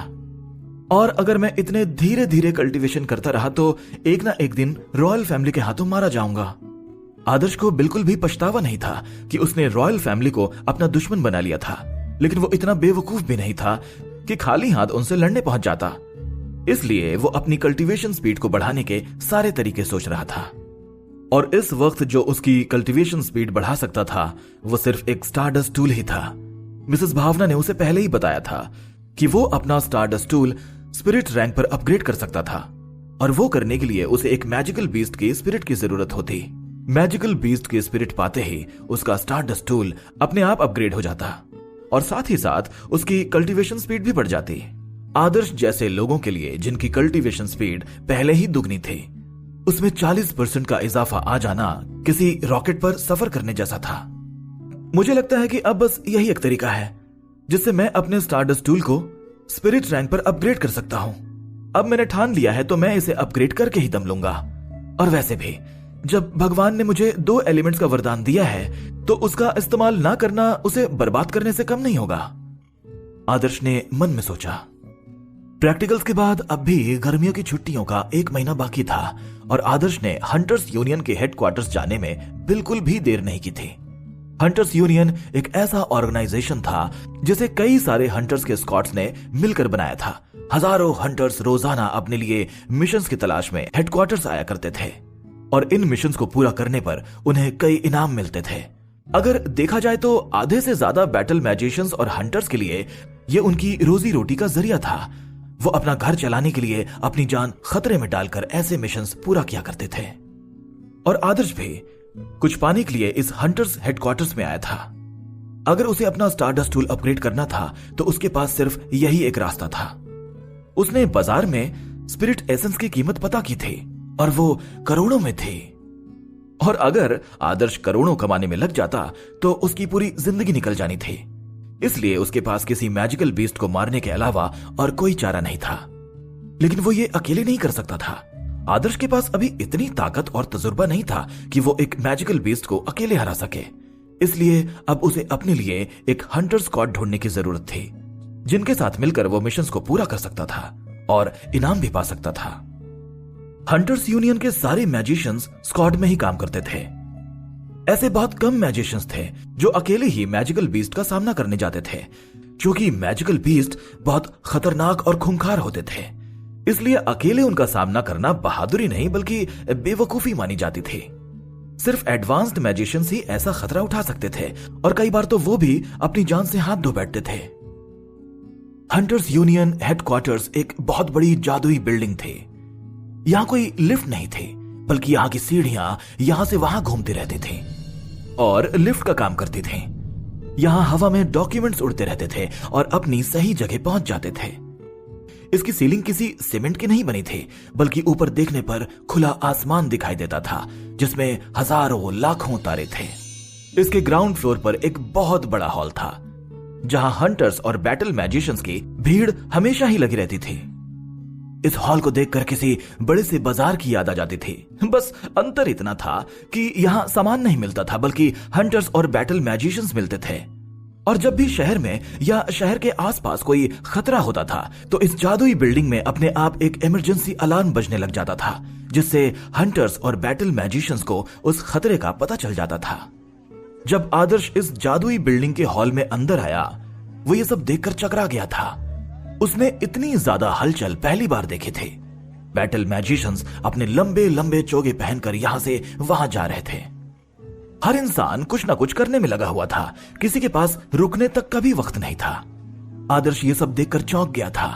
वो जिस स्कूल ऑफ मैजिक में पढ़ता था, वहां बहुत शांति होती थी, लेकिन यहां तो सब कुछ ना कुछ करने के लिए भाग रहे थे। कोई किसी की तरफ देख तक नहीं रहा था। जिस हॉल में आदर्श खड़ा हुआ था, उसकी दीवार पर एक बहुत बड़ी स्क्रीन लगी हुई थी, जिस पर नए मिशंस और उनके इनाम दिखाई दे रहे थे। सबसे छोटे मिशन का इनाम करीब 50 लाख था और बड़े बड़े मिशंस के इनाम अरबों में जाते थे। आदर्श इन्हीं बड़े बड़े मिशंस की तरफ देख रहा था और इनाम देखकर तो उसकी आंखें चमक उठी थीं। अगर वो ऐसे 5 मिशंस भी पूरे कर लेता, तो आसानी से एक स्पिरिट एसेंस खरीदकर अपना काला पेंडेंट अपग्रेड कर सकता था। लेकिन ये बड़े बड़े मिशंस आम मैजिशियंस के लिए नहीं थे। ये सिर्फ बहुत ज्यादा ट्रेंड हंटर स्कॉट्स को ही दिए जाते थे, जिनके पास कम से कम 10 साल का बैटल एक्सपीरियंस होता था। आयरन हैमर स्कॉट एक आइस एलिमेंटल मैजिशियन की तलाश में है। 3 साल या उससे ज्यादा का एक्सपीरियंस होना चाहिए, टीम में काम करना आना चाहिए और आइस स्पेल में एक्सपर्ट होना चाहिए। मिशन पहले ही मिल चुका है और इनाम औसत 25 लाख है। मिशन पूरा करने में लगभग 2 महीने लग सकते हैं। जो हंटर्स और बैटल मैजिशियंस इस स्क्वाड में शामिल होना चाहें, वो फ्लोर नंबर 27 पर जा सकते हैं। Wind element magicians. स्कॉट में एक विंड एलिमेंट मैजिशियन की जरूरत है, जो एक आंख वाले मैजिक वोल्फ को अपने जाल में फंसा सके। विंड ट्रेल इस्तेमाल करने में माहिर होना चाहिए और कम से कम 5 साल का बैटल एक्सपीरियंस होना चाहिए। बाकी कोई भी एलिमेंटल मैजिशियंस अपना रिज्यूमे ना दें। Fire element magicians. हमारा फियर्स विंड स्क्वाड ज्वाइन करें और रातों रात अमीर बने। मिशन पूरा करने की 100% गारंटी। तो फिर किसका इंतजार कर रहे हैं? जल्द से जल्द ज्वाइन करें फियर्स विंड स्क्वाड और अपना रिज्यूमे लेकर 17 फ्लोर पर पहुंचे। जब आदर्श ने चारों तरफ अपनी नजर घुमाई, उसने देखा कि जिन भी हंटर्स को किसी स्क्वाड में शामिल किया जा रहा था, उन सब के पास रिज्यूमे थे, जिनमें हंटर्स के एक्सपीरियंस से लेकर उनके सारे मिशंस की जानकारी थी, जो वो कर चुके थे प्रूफ्स के साथ। कोई भी हंटर या बैटल मैजिशियन यहां बिना रिज्यूमे के नहीं आए थे। ये देखकर आदर्श को अपनी पुरानी दुनिया की याद आ गई थी, जहां कोई भी नौकरी पाने के लिए लोगों को रिज्यूमे लेकर यहां से वहां भटकना पड़ता था। आदर्श एक साथ इतने सारे स्क्वाड्स और मिशंस को देखकर कंफ्यूज हो गया था। उसे इतना सब देखकर समझ नहीं आ रहा था कि वो क्या करे और कैसे करे।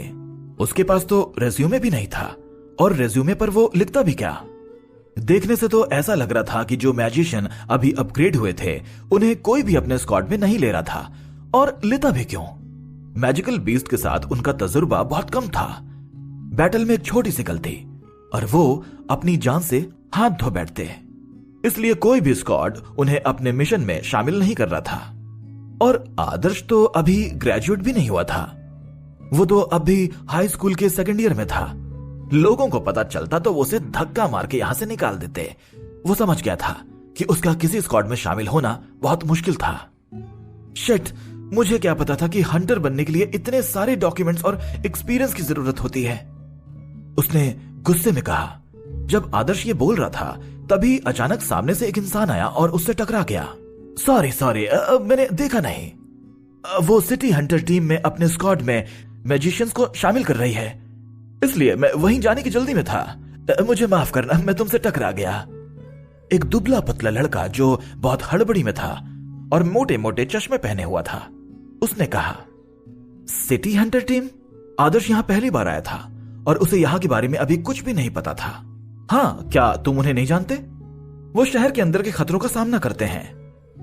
अरे मेरा मतलब है कि वो शहर में छिपे हुए मैजिकल बीस्ट को ढूंढकर उनका सफाया करते हैं। और सिटी हंटर टीम हर बैटल मैजिशियन की पहली चॉइस होती है, क्योंकि उन्हें अपने शहर को छोड़कर जाना भी नहीं पड़ता। बाकी बैटल मैजिशियंस को तो सुनसान इलाकों में न जाने कैसे कैसे मैजिकल बीस्ट का सामना करना पड़ता है, और साथ ही साथ सिटी हंटर टीम के इनाम भी बहुत बड़े बड़े होते हैं। उस लड़के ने अपना चश्मा ठीक करते हुए कहा, लड़के, तुम्हें यहां रोज रोज आकर अपना टाइम बर्बाद करना बंद कर देना चाहिए। तुमने तो अभी अपनी हाई स्कूल की पढ़ाई पूरी की है और तुम्हारे पास एक्सपीरियंस नाम पर कुछ भी नहीं है। सिटी हंटर टीम तुम्हें अपने स्क्वाड में लेना तो दूर की बात है, वो तुम्हारी तरफ देखेगी भी नहीं। अभी तो उन्हें सिर्फ लाइटनिंग एलिमेंट मैजिशियन की जरूरत है। एक बूढ़े हंटर ने उस चश्मे वाले लड़के से कहा। लाइटनिंग एलिमेंट मैजिशियन का नाम सुनते ही आदर्श के कान खड़े हो गए थे। क्या सिटी हंटर टीम को लाइटनिंग मैजिशियन की जरूरत है? आदर्श के लिए सिटी हंटर टीम में शामिल होना एक बहुत बड़ी चुनौती थी, लेकिन यही एक लौता मौका भी था अपने स्टारडस्ट टूल को अपग्रेड करने का। और स्कूल के रहते वो शहर छोड़कर जा भी नहीं सकता था, इसलिए सिटी हंटर टीम उसके लिए बेस्ट थी। अरे बेटा, लाइटनिंग मैजिशियंस तो हमेशा ही डिमांड में रहते हैं। हंटर्स तो उन लाइटनिंग मैजिशियंस को भी अपने स्क्वाड में शामिल कर लेते हैं जिनके पास कोई एक्सपीरियंस नहीं होता, क्योंकि लाइटनिंग मैजिशियंस बहुत कम होते हैं और लाइटनिंग एलिमेंट की पावर बेहद खतरनाक होती है। सच कह रहा हूं, अगर मेरे पास लाइटनिंग एलिमेंट होता तो रोज इन सारे हंटर्स के ताने न सुनने पड़ते। उस बूढ़े हंटर ने कहा। अब आदर्श की तो किस्मत ही चमक गई थी।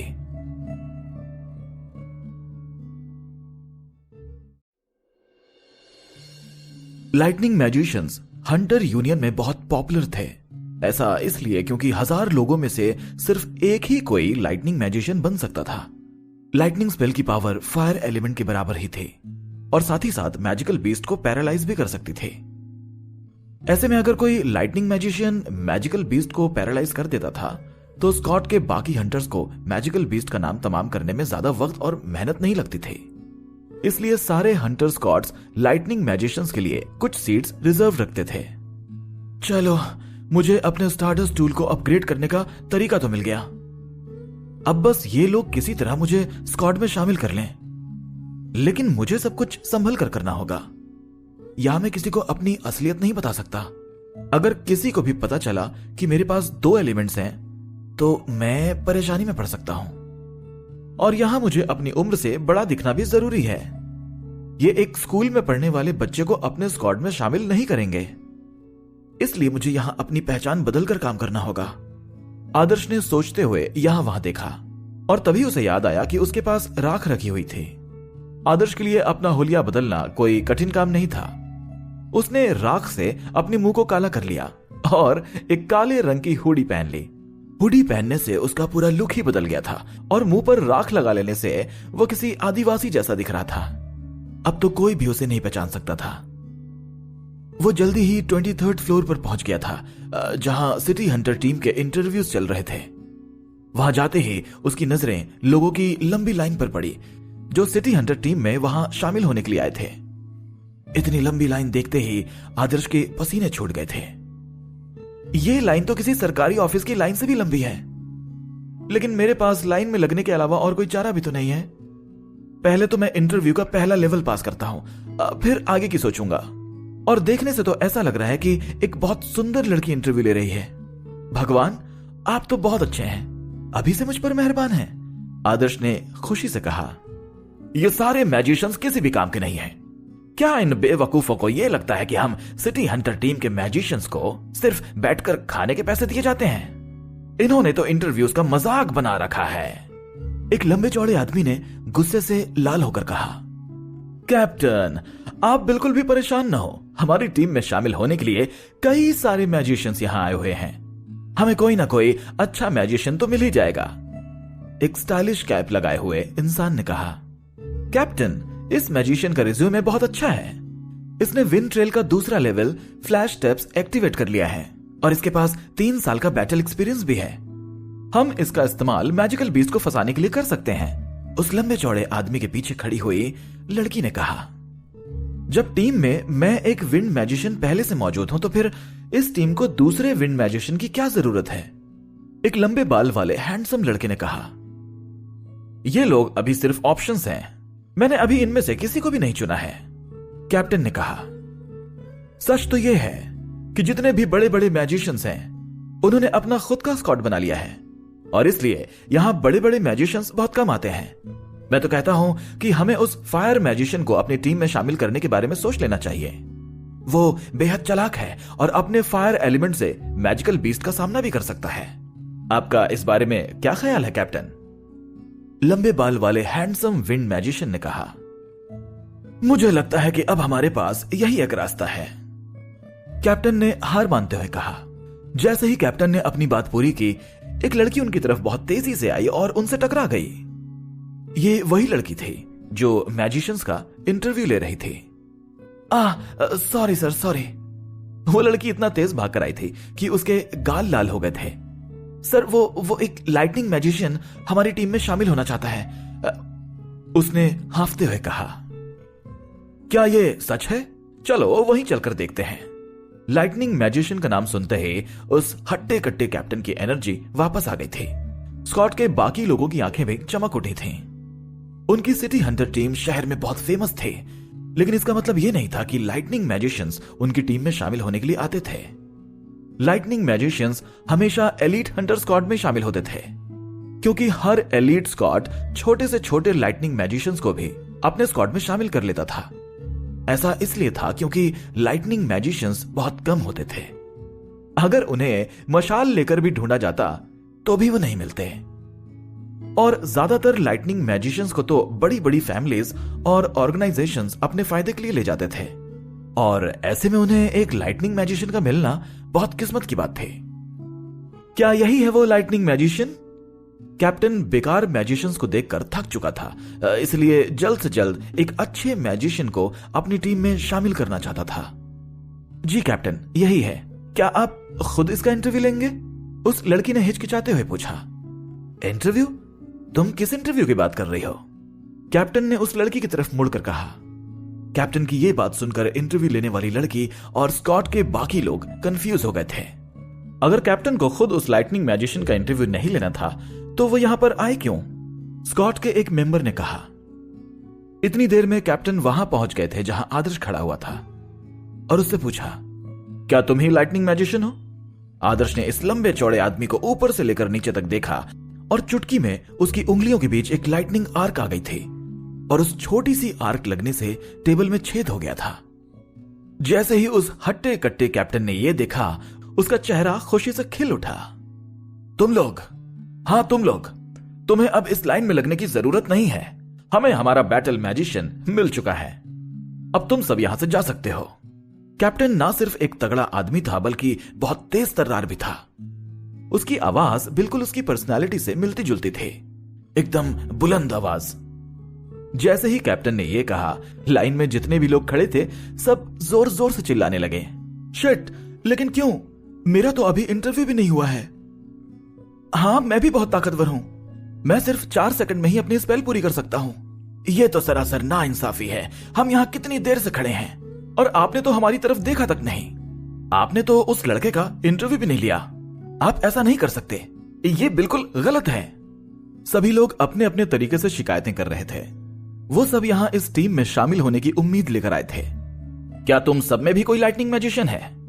तो मैं उसको भी बिना इंटरव्यू लिए अपनी टीम में शामिल कर लूंगा, कैप्टन ने जोर से चिल्लाते हुए कहा। कैप्टन की बात सुनते ही सबके मुंह खुले के खुले रह गए थे। Shit, lightning element? क्या यह सच है? एक लाइटनिंग मैजिशियन ने यहां आकर हमसे हमारी रोजी रोटी छीन ली। अब एक लाइटनिंग मैजिशियन आने के बाद तो इंटरव्यू जैसा कुछ बचता ही नहीं है। चलो भाई, यहां से चलते हैं। अब कहीं और जाकर अपनी दाल गलाएंगे। लाइटनिंग मैजिशियन का नाम सुनते ही सब हार मानकर वहां से चले गए थे। और वो लोग करते भी क्या? लाइटनिंग एलिमेंट सारे एलिमेंट का राजा था। इसकी कॉम्बैट पावर सबसे ज्यादा थी। वो लोग अगर आदर्श से कंपटीशन करना भी चाहते तो वो हार जाते। आदर्श ने पीछे मुड़कर देखा तो लाइन में जितने भी लोग थे महज कुछ ही मिनटों में सब गायब हो गए थे। ये देखकर वो थोड़ा हैरान था। स्कूल में रहकर वो ये तो समझ गया था कि लाइटनिंग एलिमेंट को बाकी सारे एलिमेंट से बेहतर माना जाता था, लेकिन उसे ये अंदाजा नहीं था कि मैजिकल सोसाइटी में भी लाइटनिंग एलिमेंट का दर्जा बाकी सबसे ऊंचा था। वैसे अगर ध्यान से देखा जाए तो बात तो सच थी। स्पिरिट वॉल्फ का सामना करते वक्त लाइटनिंग स्ट्राइक ने ही आदर्श की जान बचाई थी। न सिर्फ लाइटनिंग स्ट्राइक से स्पिरिट वॉल्फ घायल हो गया था बल्कि पैरालाइज भी हो गया था, जिससे आदर्श अपने फायर बर्स्ट बर्निंग बोन से उसे मार सका था। आओ आओ भाई, यहां आओ।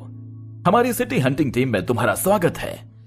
मैं इस सिटी हंटर टीम का कैप्टन और एक फायर मैजिशियन आदित्य हूं, उस लंबे चौड़े कैप्टन ने बताया।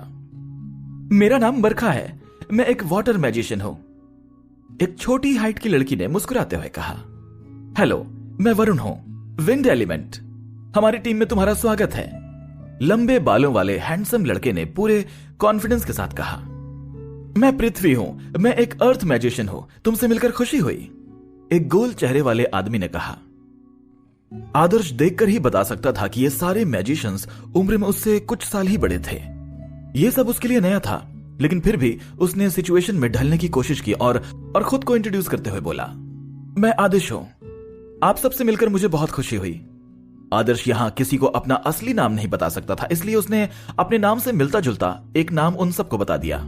तो आदर्श, तुम्हारे खाली रिज्यूमे को देखकर मैं बता सकती हूं कि तुम यहां नए नए आए हो, और अगर मेरा अंदाजा सही है तो तुमने अभी तक किसी भी मैजिकल बीस्ट का सामना नहीं किया है। इसलिए मैं तुम्हें याद दिला दूं कि लाइटनिंग मैजिशियन होने से ही सब कुछ नहीं हो जाता, एक्सपीरियंस और स्किल्स भी बहुत जरूरी होते हैं। इसलिए यह मत समझना कि तुम किसी का भी सामना कर सकते हो, नहीं तो तुम्हारी जान भी जा सकती है। एक बहुत सुंदर लड़की ने उसे ताना मारते हुए कहा। अरे हाँ, मैं तो भूल ही गया, ये हमारी टीम की वाइस कैप्टन और एक ice magician Suryanshi, captain Aditya ने मुस्कुराते हुए कहा। आदर्श को बार बार ऐसा लग रहा था कि उसने इस लड़की को पहले भी कहीं देखा है। सूर्यांशी? क्या यह नाम पहले भी मैंने कहीं सुना है? अरे ये तो वही लड़की है। आदर्श ने आखिरकार उस लड़की को पहचान लिया था। यह सूर्यांशी रॉयल फैमिली से ही थी और पहले की तरह ही अब भी किसी प्रिंसेस की तरह ही लग रही थी। हे भगवान, मुझे हर जगह ये रॉयल फैमिली के लोग क्यों मिल जाते हैं? ये तो अच्छा हुआ कि मैंने अपना हुलिया बदल लिया है, नहीं तो आज पता नहीं क्या होता।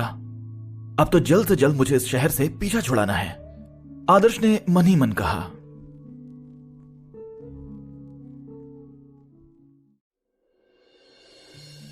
आदर्श को सिटी हंटर टीम में शामिल कर लिया गया था और वो बहुत खुश था।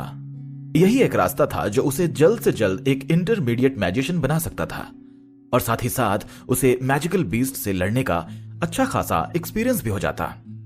लेकिन यहां वो आदर्श बनकर नहीं रह सकता था, नहीं तो रॉयल फैमिली के लोग उसका जीना हराम कर देते।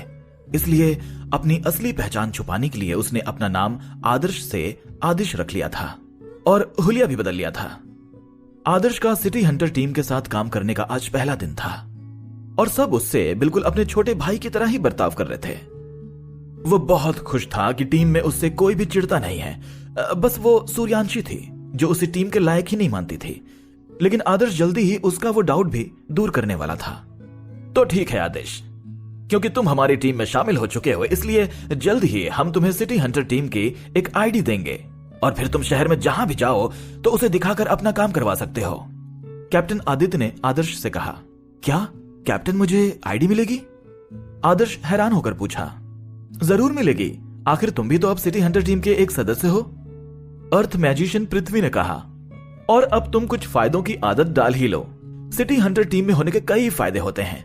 शहर में तुम्हारा रुतबा बढ़ने वाला है, तुम्हारे अच्छे दिन समझो आ ही गए लड़के, पृथ्वी ने मुस्कुराते हुए कहा। मतलब आप ये कहना चाह रहे हैं कि मैं शहर के पुलिस ऑफिसर जैसा बन गया हूं? आदर्श ने अपनी भवें चढ़ाकर पूछा। हाँ भाई हाँ, हम इस शहर के पुलिस ऑफिसर जैसे ही हैं। बस अंतर इतना है कि हम छोटे मोटे चोरों और क्रिमिनल्स पर अपना टाइम बर्बाद नहीं करते, हम उनसे कई गुना खूंखार और डरावने मैजिकल बीस्ट का सफाया करते हैं। हम इस शहर को महफूज रखने का काम करते हैं, हैंडसम विंड मैजिशियन वरुण ने हंसते हुए कहा। शहर का पुलिस ऑफिसर, आदर्श ने सोचा। वरुण की बातें सुनकर आदर्श के चेहरे पर मुस्कान आ गई थी।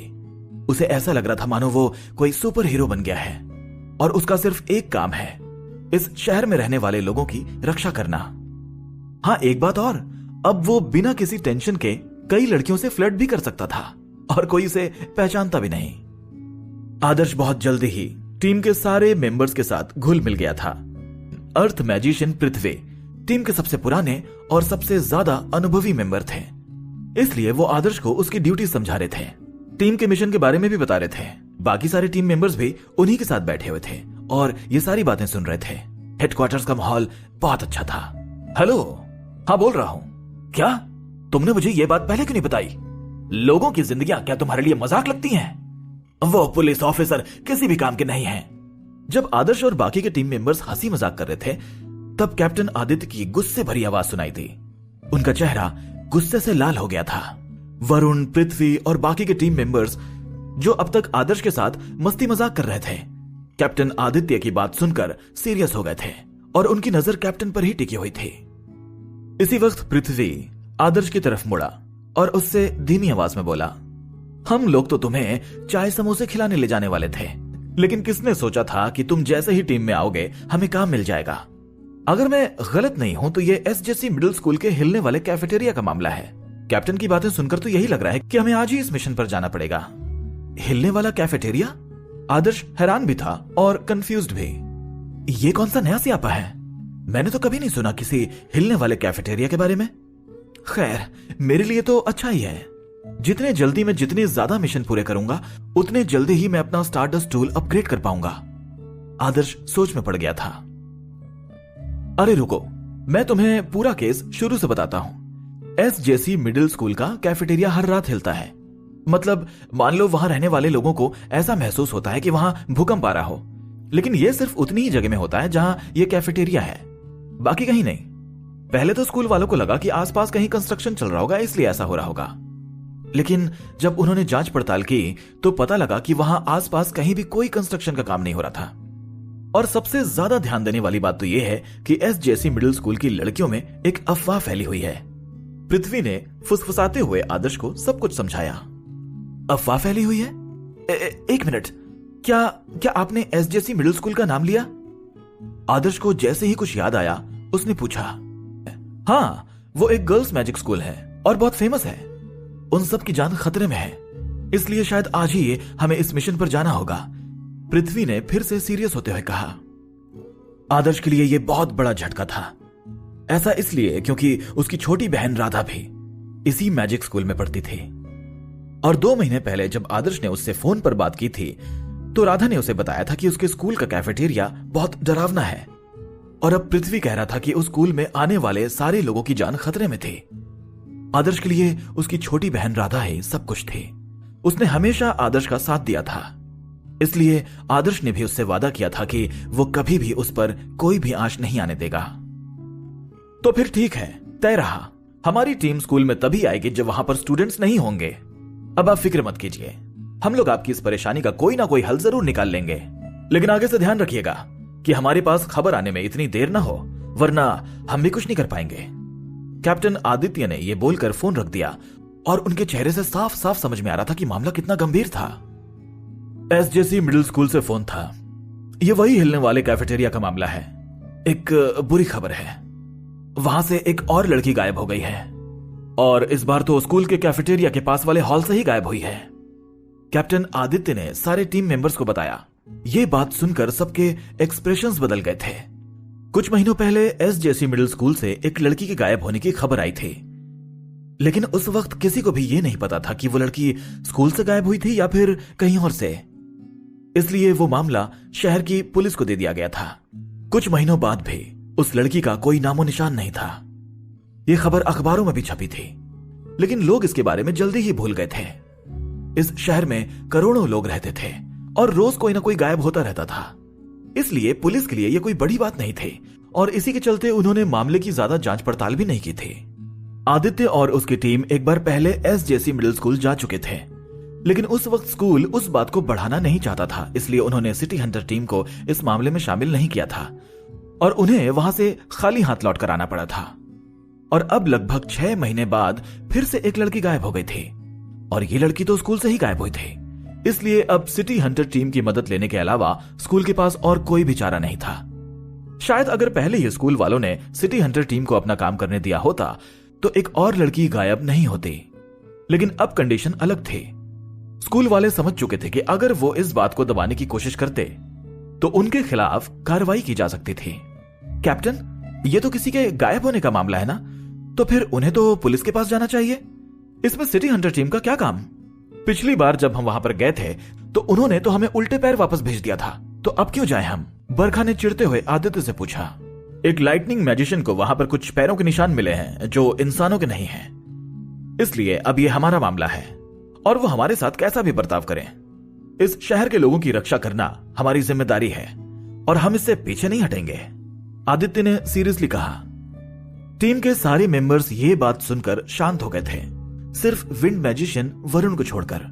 उन्हें देखकर कोई भी बता सकता था कि एक नया मिशन आने पर वो कितने खुश और एक्साइटेड थे। उन्होंने हमें यह सब होने के एक हफ्ते बाद फोन क्यों किया? उन स्कूल वालों की अकल क्या घास चरने लगी थी? अगर हमें तभी फोन कर दिया होता जब वो लड़की गायब हुई थी तो कम से कम हम उसे ढूंढ पाते। अब तो हम उसे बचा भी नहीं सकते, पृथ्वी ने कहा। बहुत से स्कूल ऐसे होते हैं, वो अपना नाम बचाने के लिए ऐसी बातें छुपा कर रखते हैं और जब मुसीबत बड़ी हो जाती है तो भागे भागे हंटर्स के पास चले आते हैं, सूर्यांशी ने गुस्से में कहा। सिटी हंटर्स टीम की बातें सुनते ही आदर्श का दिल जोर जोर से धड़कने लगा था। एक लड़की पूरे एक हफ्ते से गायब थी और उसने राधा से बात भी नहीं की थी। पूरा एक हफ्ता बीत चुका था। आदर्श के पास मोबाइल खरीदने के लिए पैसे तक नहीं थे, इसलिए वो दुकान के एक टेलीफोन से राधा को फोन किया करता था। पूरे हफ्ते में एक ना एक बार राधा से उसकी बात जरूर हो जाती थी, लेकिन वो अभी अपने प्रैक्टिकल से वापस आया था और उसके दिमाग में सिर्फ अपने स्टारडस्ट टूल को अपग्रेड करने की बात चल रही थी, इसलिए वो राधा को फोन करना भूल गया था। और अब उसे पता चल रहा था कि राधा के स्कूल से लड़कियों के गायब होने की खबर आ रही थी। आदर्श की शीला बुआ का घर एसजेसी मिडिल स्कूल के पास ही था, इसलिए गर्मियों की छुट्टी में राधा अपना ज्यादातर वक्त स्कूल की लाइब्रेरी में ही बिताती थी। जैसे ही आदर्श ने इस बारे में सोचा, उसका दिल जोरों से धड़कने लगा। कहीं मेरी राधा तो नहीं? नहीं, मुझे ऐसा नहीं सोचना चाहिए, आदर्श ने मन ही मन कहा। उसने तुरंत ही पृथ्वी का फोन लिया और राधा का नंबर डायल किया। आप जिस व्यक्ति से संपर्क करने का प्रयास कर रहे हैं वो अभी स्विच ऑफ है, कृपया कुछ देर बाद कोशिश करें। मशीन की आवाज आई। वक्त के साथ साथ आदर्श का डर बढ़ता जा रहा था, इसलिए उसने तय किया कि वो खुद शीला बुआ के घर जाकर राधा से मिलेगा। मैं आप लोगों से कुछ देर में ही सीधे स्कूल में ही मिलता हूं। इतना बोलते ही आदर्श हेडक्वार्टर से बाहर जाने लगा। अरे रुको तो, ये मेरा फोन ले जाओ, ऐसे में हम तुमसे कांटेक्ट तो कर पाएंगे। पृथ्वी ने दौड़ते हुए आदर्श की तरफ अपना फोन फेंकते हुए कहा। अरे भाई, ऐसे अपना फोन कौन फेंकता है? अगर आदर्श उसे पकड़ना पाता तो? वरुण ने कहा। अरे तुम उसकी टेंशन मत लो यार, तुम और तुम्हारी बातें। चलो अब काम पे लग जाते हैं, नहीं तो कैप्टन हमें तोड़ देंगे।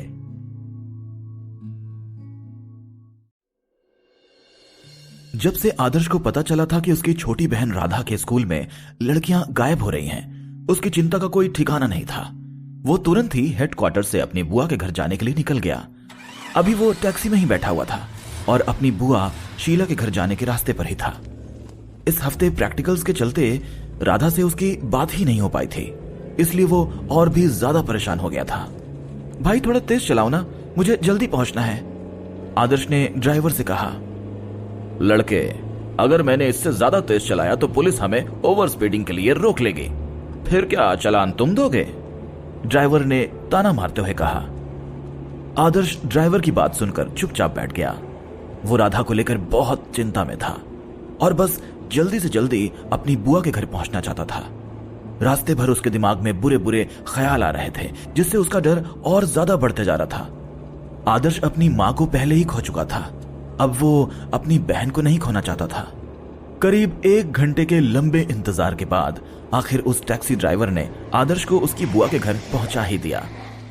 आदर्श सीधा भागकर अपनी बहन को ढूंढने लगा और जल्दी जल्दी में उससे टकरा गया। बड़े भैया आदर्श, आप?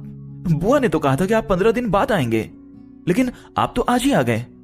राधा आदर्श को देखकर सरप्राइज तो थी ही, लेकिन बहुत खुश भी थी, इसलिए वो बस बोले जा रही थी।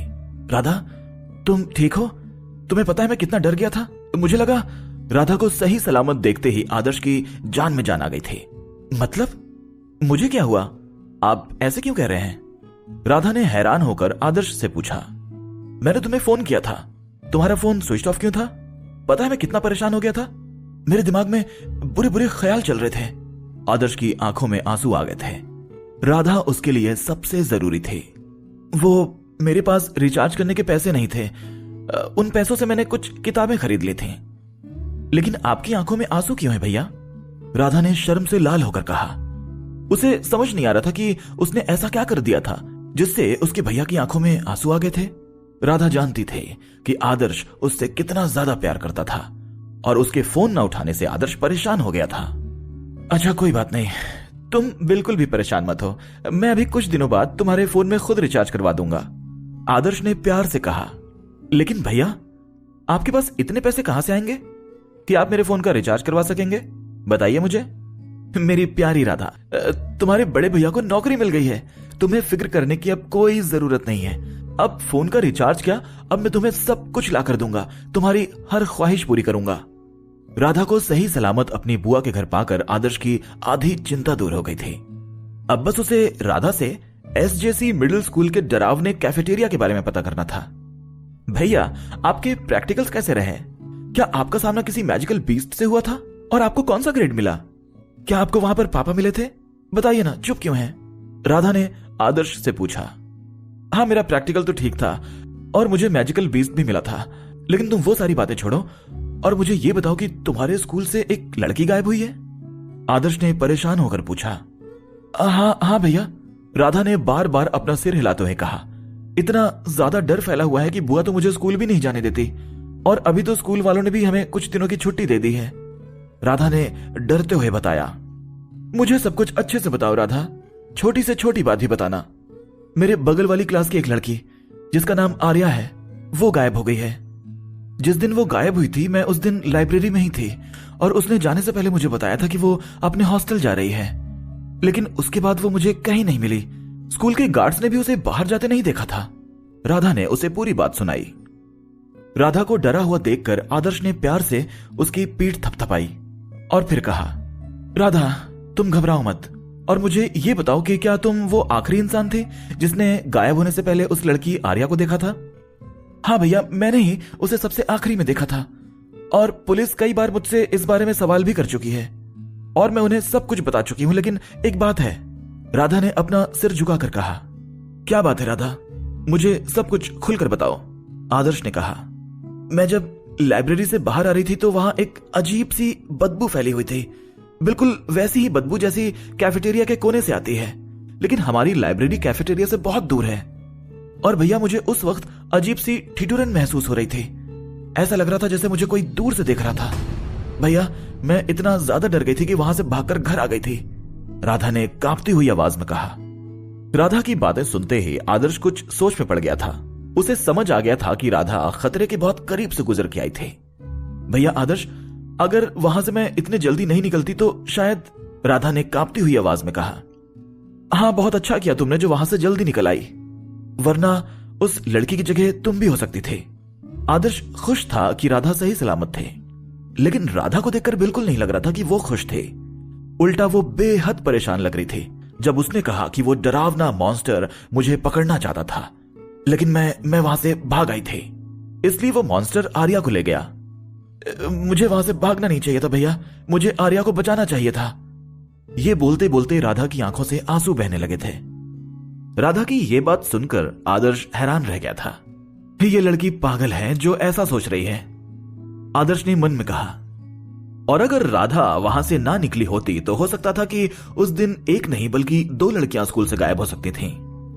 और अगर स्कूल में कोई मॉन्स्टर जैसी चीज थी भी तो 2 लड़कियां भी मिलकर उसका सामना नहीं कर सकती थीं।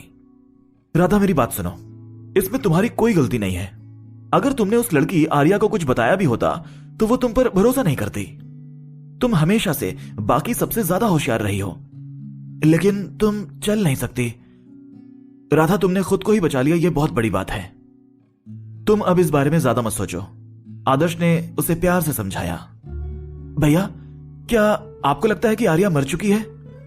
हो सकता है, लेकिन राधा तुम बिल्कुल भी चिंता मत करो। मैं तुमसे कह रहा था ना कि मुझे नौकरी मिल गई है, मैं सिटी हंटर टीम का ऑफिसर बन गया हूं और हम जल्दी ही इस परेशानी का कोई ना कोई हल जरूर निकालेंगे। आखिर मैं अपनी राधा को खतरे में कैसे रहने दे सकता हूं? आदर्श ने उसे समझाते हुए कहा। यह बात आदर्श के दिल से निकली थी। वो हर हाल में अपनी छोटी बहन राधा की रक्षा करना चाहता था। असल बात तो यह थी कि अगर आदर्श सिटी हंटर टीम में शामिल ना भी हुआ होता तो भी यह बात पता चलते ही वो एसजेसी मिडिल स्कूल जरूर जाता।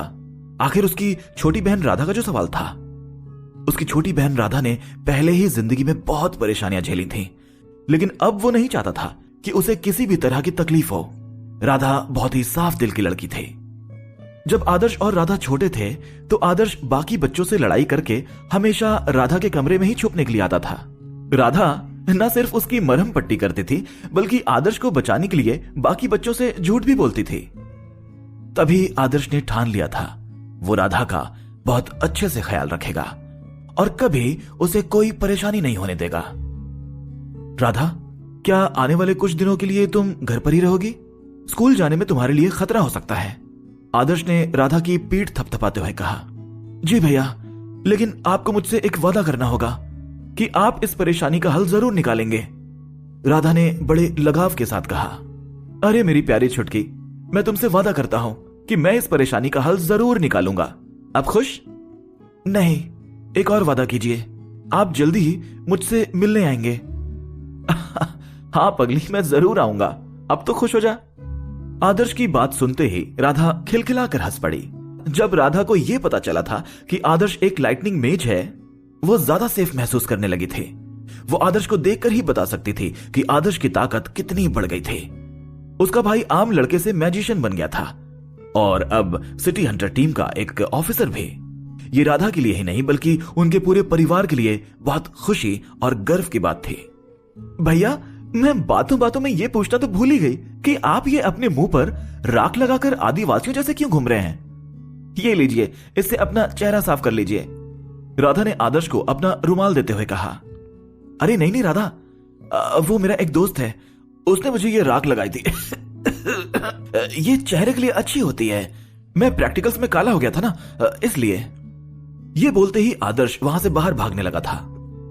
अपनी बुआ के घर से निकलने के बाद आदर्श सीधा एसजेसी मिडिल स्कूल पहुंचा था। शिट, हमारे शहर के स्कूल में सच में इतनी डरावनी घटनाएं हो रही हैं और छोटी छोटी बच्चियों की जान को खतरा है। भले इनके टीचर्स को यह बर्दाश्त हो, लेकिन मुझे नहीं है। मैं आज इस परेशानी का हल निकाल कर ही दम लूंगा। लड़कियों, अब तुम्हें डरने की कोई जरूरत नहीं है। अब तुम्हारा night in the shining armour तुम्हें उस कैफेटेरिया वाले मॉन्स्टर से बचाने आ गया है। आदर्श ने मन ही मन सोचा। जैसे ही आदर्श ने गेट खोला, वो सोचने लगा कि सारी लड़कियां उससे कितनी इंप्रेस होंगी, लेकिन वो भूल चुका था कि कैफेटेरिया में मॉन्स्टर होने के कारण लड़कियों की छुट्टी कर दी गई थी और स्कूल में कोई नहीं था। पास ही कुछ बिल्लियां बैठी थी जिन्होंने आदर्श के गेट खोलने पर ऐसा एक्सप्रेशन दिया मानो कह रही हो, न जाने कौन बेवकूफ हमारी यहां नींद खराब करने आ गया है। अरे, स्कूल तो खाली है। अच्छा हाँ, मैं तो भूल ही गया था कि स्कूल ने उस मॉन्स्टर की वजह से कुछ दिनों के लिए छुट्टियां रख दी थी। मैं भी ना। आदर्श ने सोचा। तुम यहां मुझसे पहले आ गए? आदर्श के पीछे से एक लड़की की आवाज आई। उसने पीछे मुड़कर देखा तो वो सूर्यांशी थे, रॉयल फैमिली के एक मेंबर। न जाने ये रॉयल फैमिली के लोग मेरा पीछा कब छोड़ेंगे? आदर्श ने हल्के से कहा। कुछ कहा तुमने?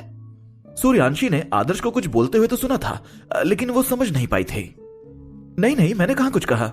चलो काम शुरू करते हैं, आदर्श ने अपनी बात को छुपाते हुए कहा।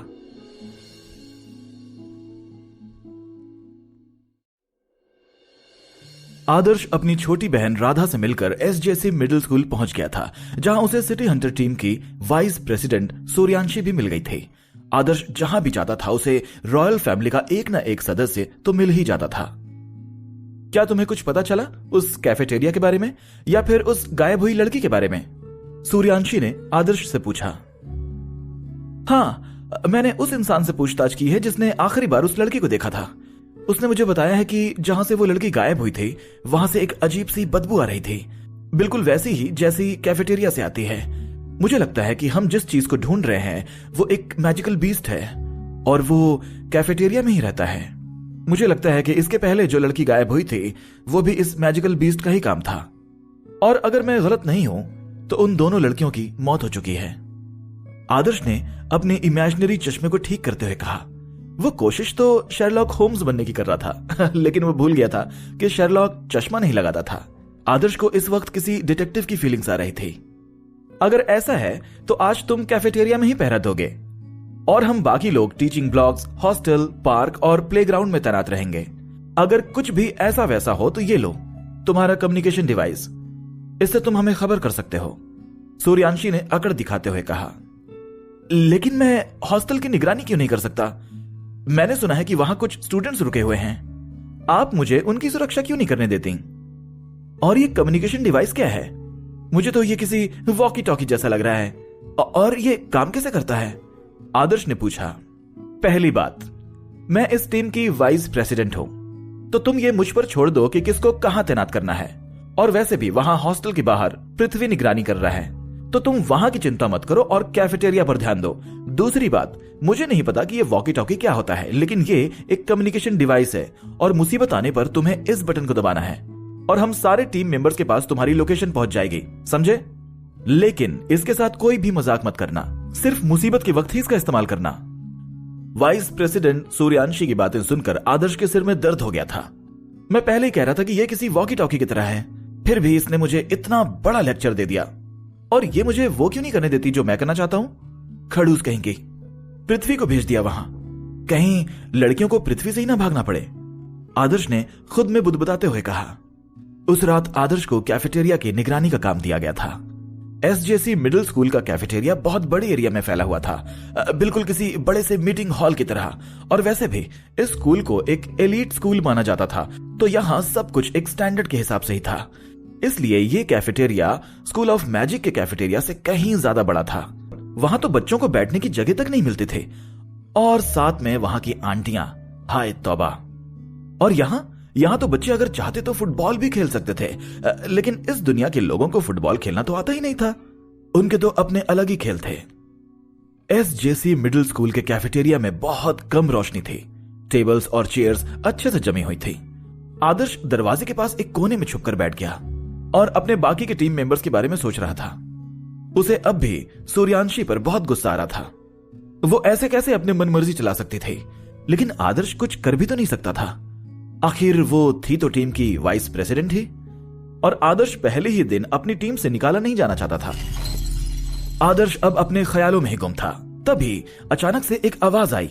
जब आदर्श ने देखा तो टेबल पर एक चम्मच पड़ी हुई थी, जो टेबल के हिलने के कारण आवाज कर रही थी, और जल्दी ही वो गिरने भी वाली थी। लेकिन इससे पहले कि वो चम्मच गिरती, आदर्श ने अपनी फुर्ती दिखाकर उसे पकड़ लिया था।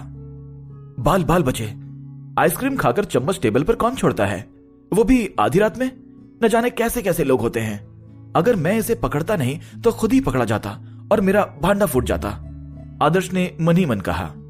और ये कैफेटेरिया कितना अजीब है, न जाने कब से हिले जा रहा है, मानो कोई भूकंप आ रहा हो या फिर जमीन के नीचे किसी कंस्ट्रक्शन का काम चल रहा हो। कहीं ऐसा तो नहीं कि ये स्कूल वाले अंडरग्राउंड कुछ बना रहे हो और किसी को बताना ना चाहते हो? आदर्श अपनी सोच में डूबा हुआ था कि तभी एक जोर की आवाज आई। ये आवाज बहुत ही अजीब थी और कैफेटेरिया के किचन से आ रही थी, और इसके साथ ही साथ आदर्श को सड़े हुए खाने की बदबू भी आ रही थी। इस आवाज को सुनकर तो यही लग रहा है कि यहां पर मैजिकल बीस्ट है, और शायद राधा इसी बदबू की बात कर रही थी। ऐसा लग रहा है कि किसी ने खाने को पूरी तरह से सड़ा दिया है, आदर्श ने डरते हुए कहा। सिटी हंटर टीम ज्वाइन करने से पहले आदर्श को हमेशा यही लगता था कि उसका शहर बहुत सुरक्षित है और शांत है, वहां किसी भी तरह का कोई खतरा नहीं है। इतना ही नहीं, आदर्श तो यह भी मानता था कि मैजिकल बीस्ट की कहानियां बच्चों को सिर्फ डराने के लिए सुनाई जाती थीं, बिल्कुल वैसे ही जैसे फिल्मों में बच्चों की मां बच्चों को डराने के लिए कहती थी, सो जा बेटा नहीं तो गब्बर आ जाएगा। किसने सोचा था कि शहर में असली मैजिकल बीस्ट भी छुपे होंगे, और उसकी बुआ ने उसको जो भी बातें बताई थीं वो झूठी या मनगढ़ंत नहीं थीं। जिस दिन उन्होंने ये सारी बातें आदर्श को बताई थीं, उस दिन आदर्श ने उन पर बिल्कुल भी भरोसा नहीं किया था। लेकिन जब से उसे इस स्कूल वाले हादसे के बारे में पता चला था, वो समझ गया था कि उसकी बुआ ने जो भी बातें कही थीं वो बिल्कुल सच थीं। धीरे धीरे आदर्श को ये सारी चीजें समझ आने लगी थीं। उसका शहर बहुत बड़ा था और उसमें छुपने की बहुत जगह थी, इसलिए अगर मैजिकल बीस्ट के हाथों किसी इंसान की जान चली भी जाती थी तो पुलिस उस खबर को फैलने नहीं देती थी और वहीं के वहीं मामले को रफा दफा कर देती थी, क्योंकि गलती से भी अगर मैजिकल बीस्ट के होने की भनक शहर में रहने वाले लोगों को पड़ती तो पूरे शहर में दहशत का माहौल फैल जाता। इसलिए ऐसी बातों को दबा कर रखा जाता था। आदर्श को जैसे ही लगा कि वो खतरे में है तो तुरंत ही उसने अपने वॉकी टॉकी जैसे दिखने वाले डिवाइस का बटन दबा दिया था, जिससे उसके टीम मेंबर्स को उसकी लोकेशन का पता भी चल जाता और इस मैजिकल बीस्ट की परेशानी का भी। यही तो कहा था उस सूर्यांशी ने कि मुसीबत के वक्त ही मुझे इसका इस्तेमाल करना है, आदर्श ने सोचा। लेकिन जैसे ही उसने बटन दबाया किसी के पेट गुड़गुड़ाने की जोर की आवाज आई। जब भी वो बटन दबा रहा था ये आवाज बढ़ती ही जा रही थी। ऐसा लग रहा था मानो किचन में बैठा हुआ मैजिकल बीस्ट इस डिवाइस के सिग्नल को पकड़ रहा हो। तभी दो गहरी नीली आंखों ने किचन की खिड़की से उस इंसान की तरफ देखा जिसके पास यह सिग्नल आया था, यानी कि आदर्श। देखने में तो वो मैजिकल बीस्ट बहुत डरावना था। उसकी आंखें किसी बास्केटबॉल जितनी बड़ी थीं और उसकी गर्दन देखकर ऐसा लग रहा था मानो किसी पेड़ का तना हो। उसे देखकर तो किसी के भी शरीर में झुरझुरी दौड़ जाती। हालांकि कैफेटेरिया में अंधेरा था, लेकिन आदर्श उस मैजिकल बीस्ट को किचन के कांच में देख पा रहा था। उसने इतना बड़ा मैजिकल बीस्ट आज तक नहीं देखा था। न सिर्फ वो देखने में डरावना था बल्कि उसके मुंह में सड़ा खाना भरा हुआ था जिसकी बदबू चारों तरफ फैल रही थी। शिट, मैजिकल बीस्ट सिग्नल कब से रिसीव करने लगे? इसे तो मेरी छुपने की जगह भी पता चल गई। अब मैं क्या करूं? आदर्श ने मन ही मन कहा। जैसे ही आदर्श ने अपनी टीम को सिग्नल भेजा था उस मैजिकल बीस्ट ने तुरंत ही आदर्श को ढूंढ लिया था। यह तो किसी हॉलीवुड फिल्म के मॉन्स्टर से भी ज्यादा तेज था।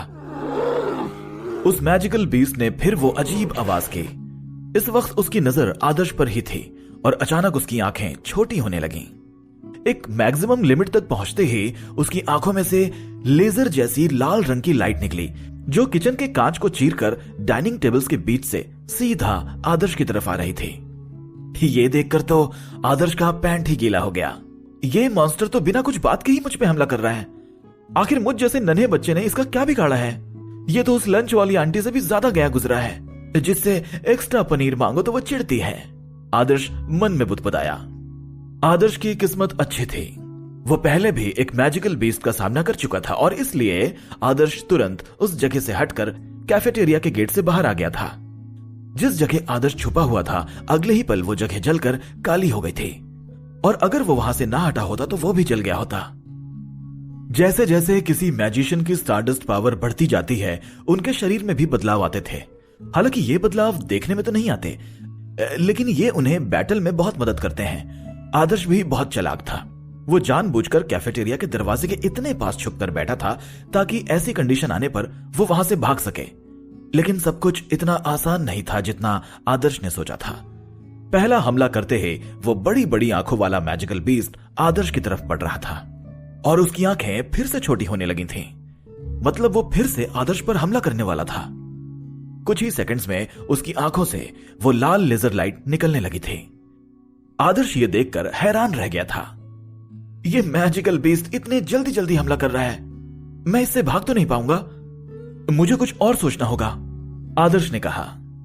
आदर्श अब अपनी डिफेंसिव मैजिकल शील्ड पर फोकस करके उसे एक्टिवेट करने की कोशिश कर रहा था ताकि वो उस खूंखार मॉन्स्टर के हमले से बच सके।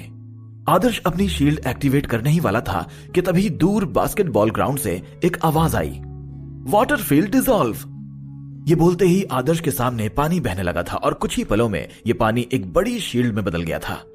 और जैसे ही उस मैजिकल बीस्ट की लाल लेजर लाइट इस शील्ड पर पड़ी तो उसका असर खत्म हो गया था और वो लाल लाइट पानी की हजारों बूंदों में मिल गई थी। ये देखते ही आदर्श ने अपनी शील्ड का एक्टिवेशन रोक दिया और जब वो पीछे मुड़ा तो वाटर मैजिशियन बरखा उसे एक बड़ी सी स्माइल दे रही थी। बरखा, आज तुमने मुझे बचा लिया, नहीं तो मैं राख बन चुका होता, आदर्श ने कहा।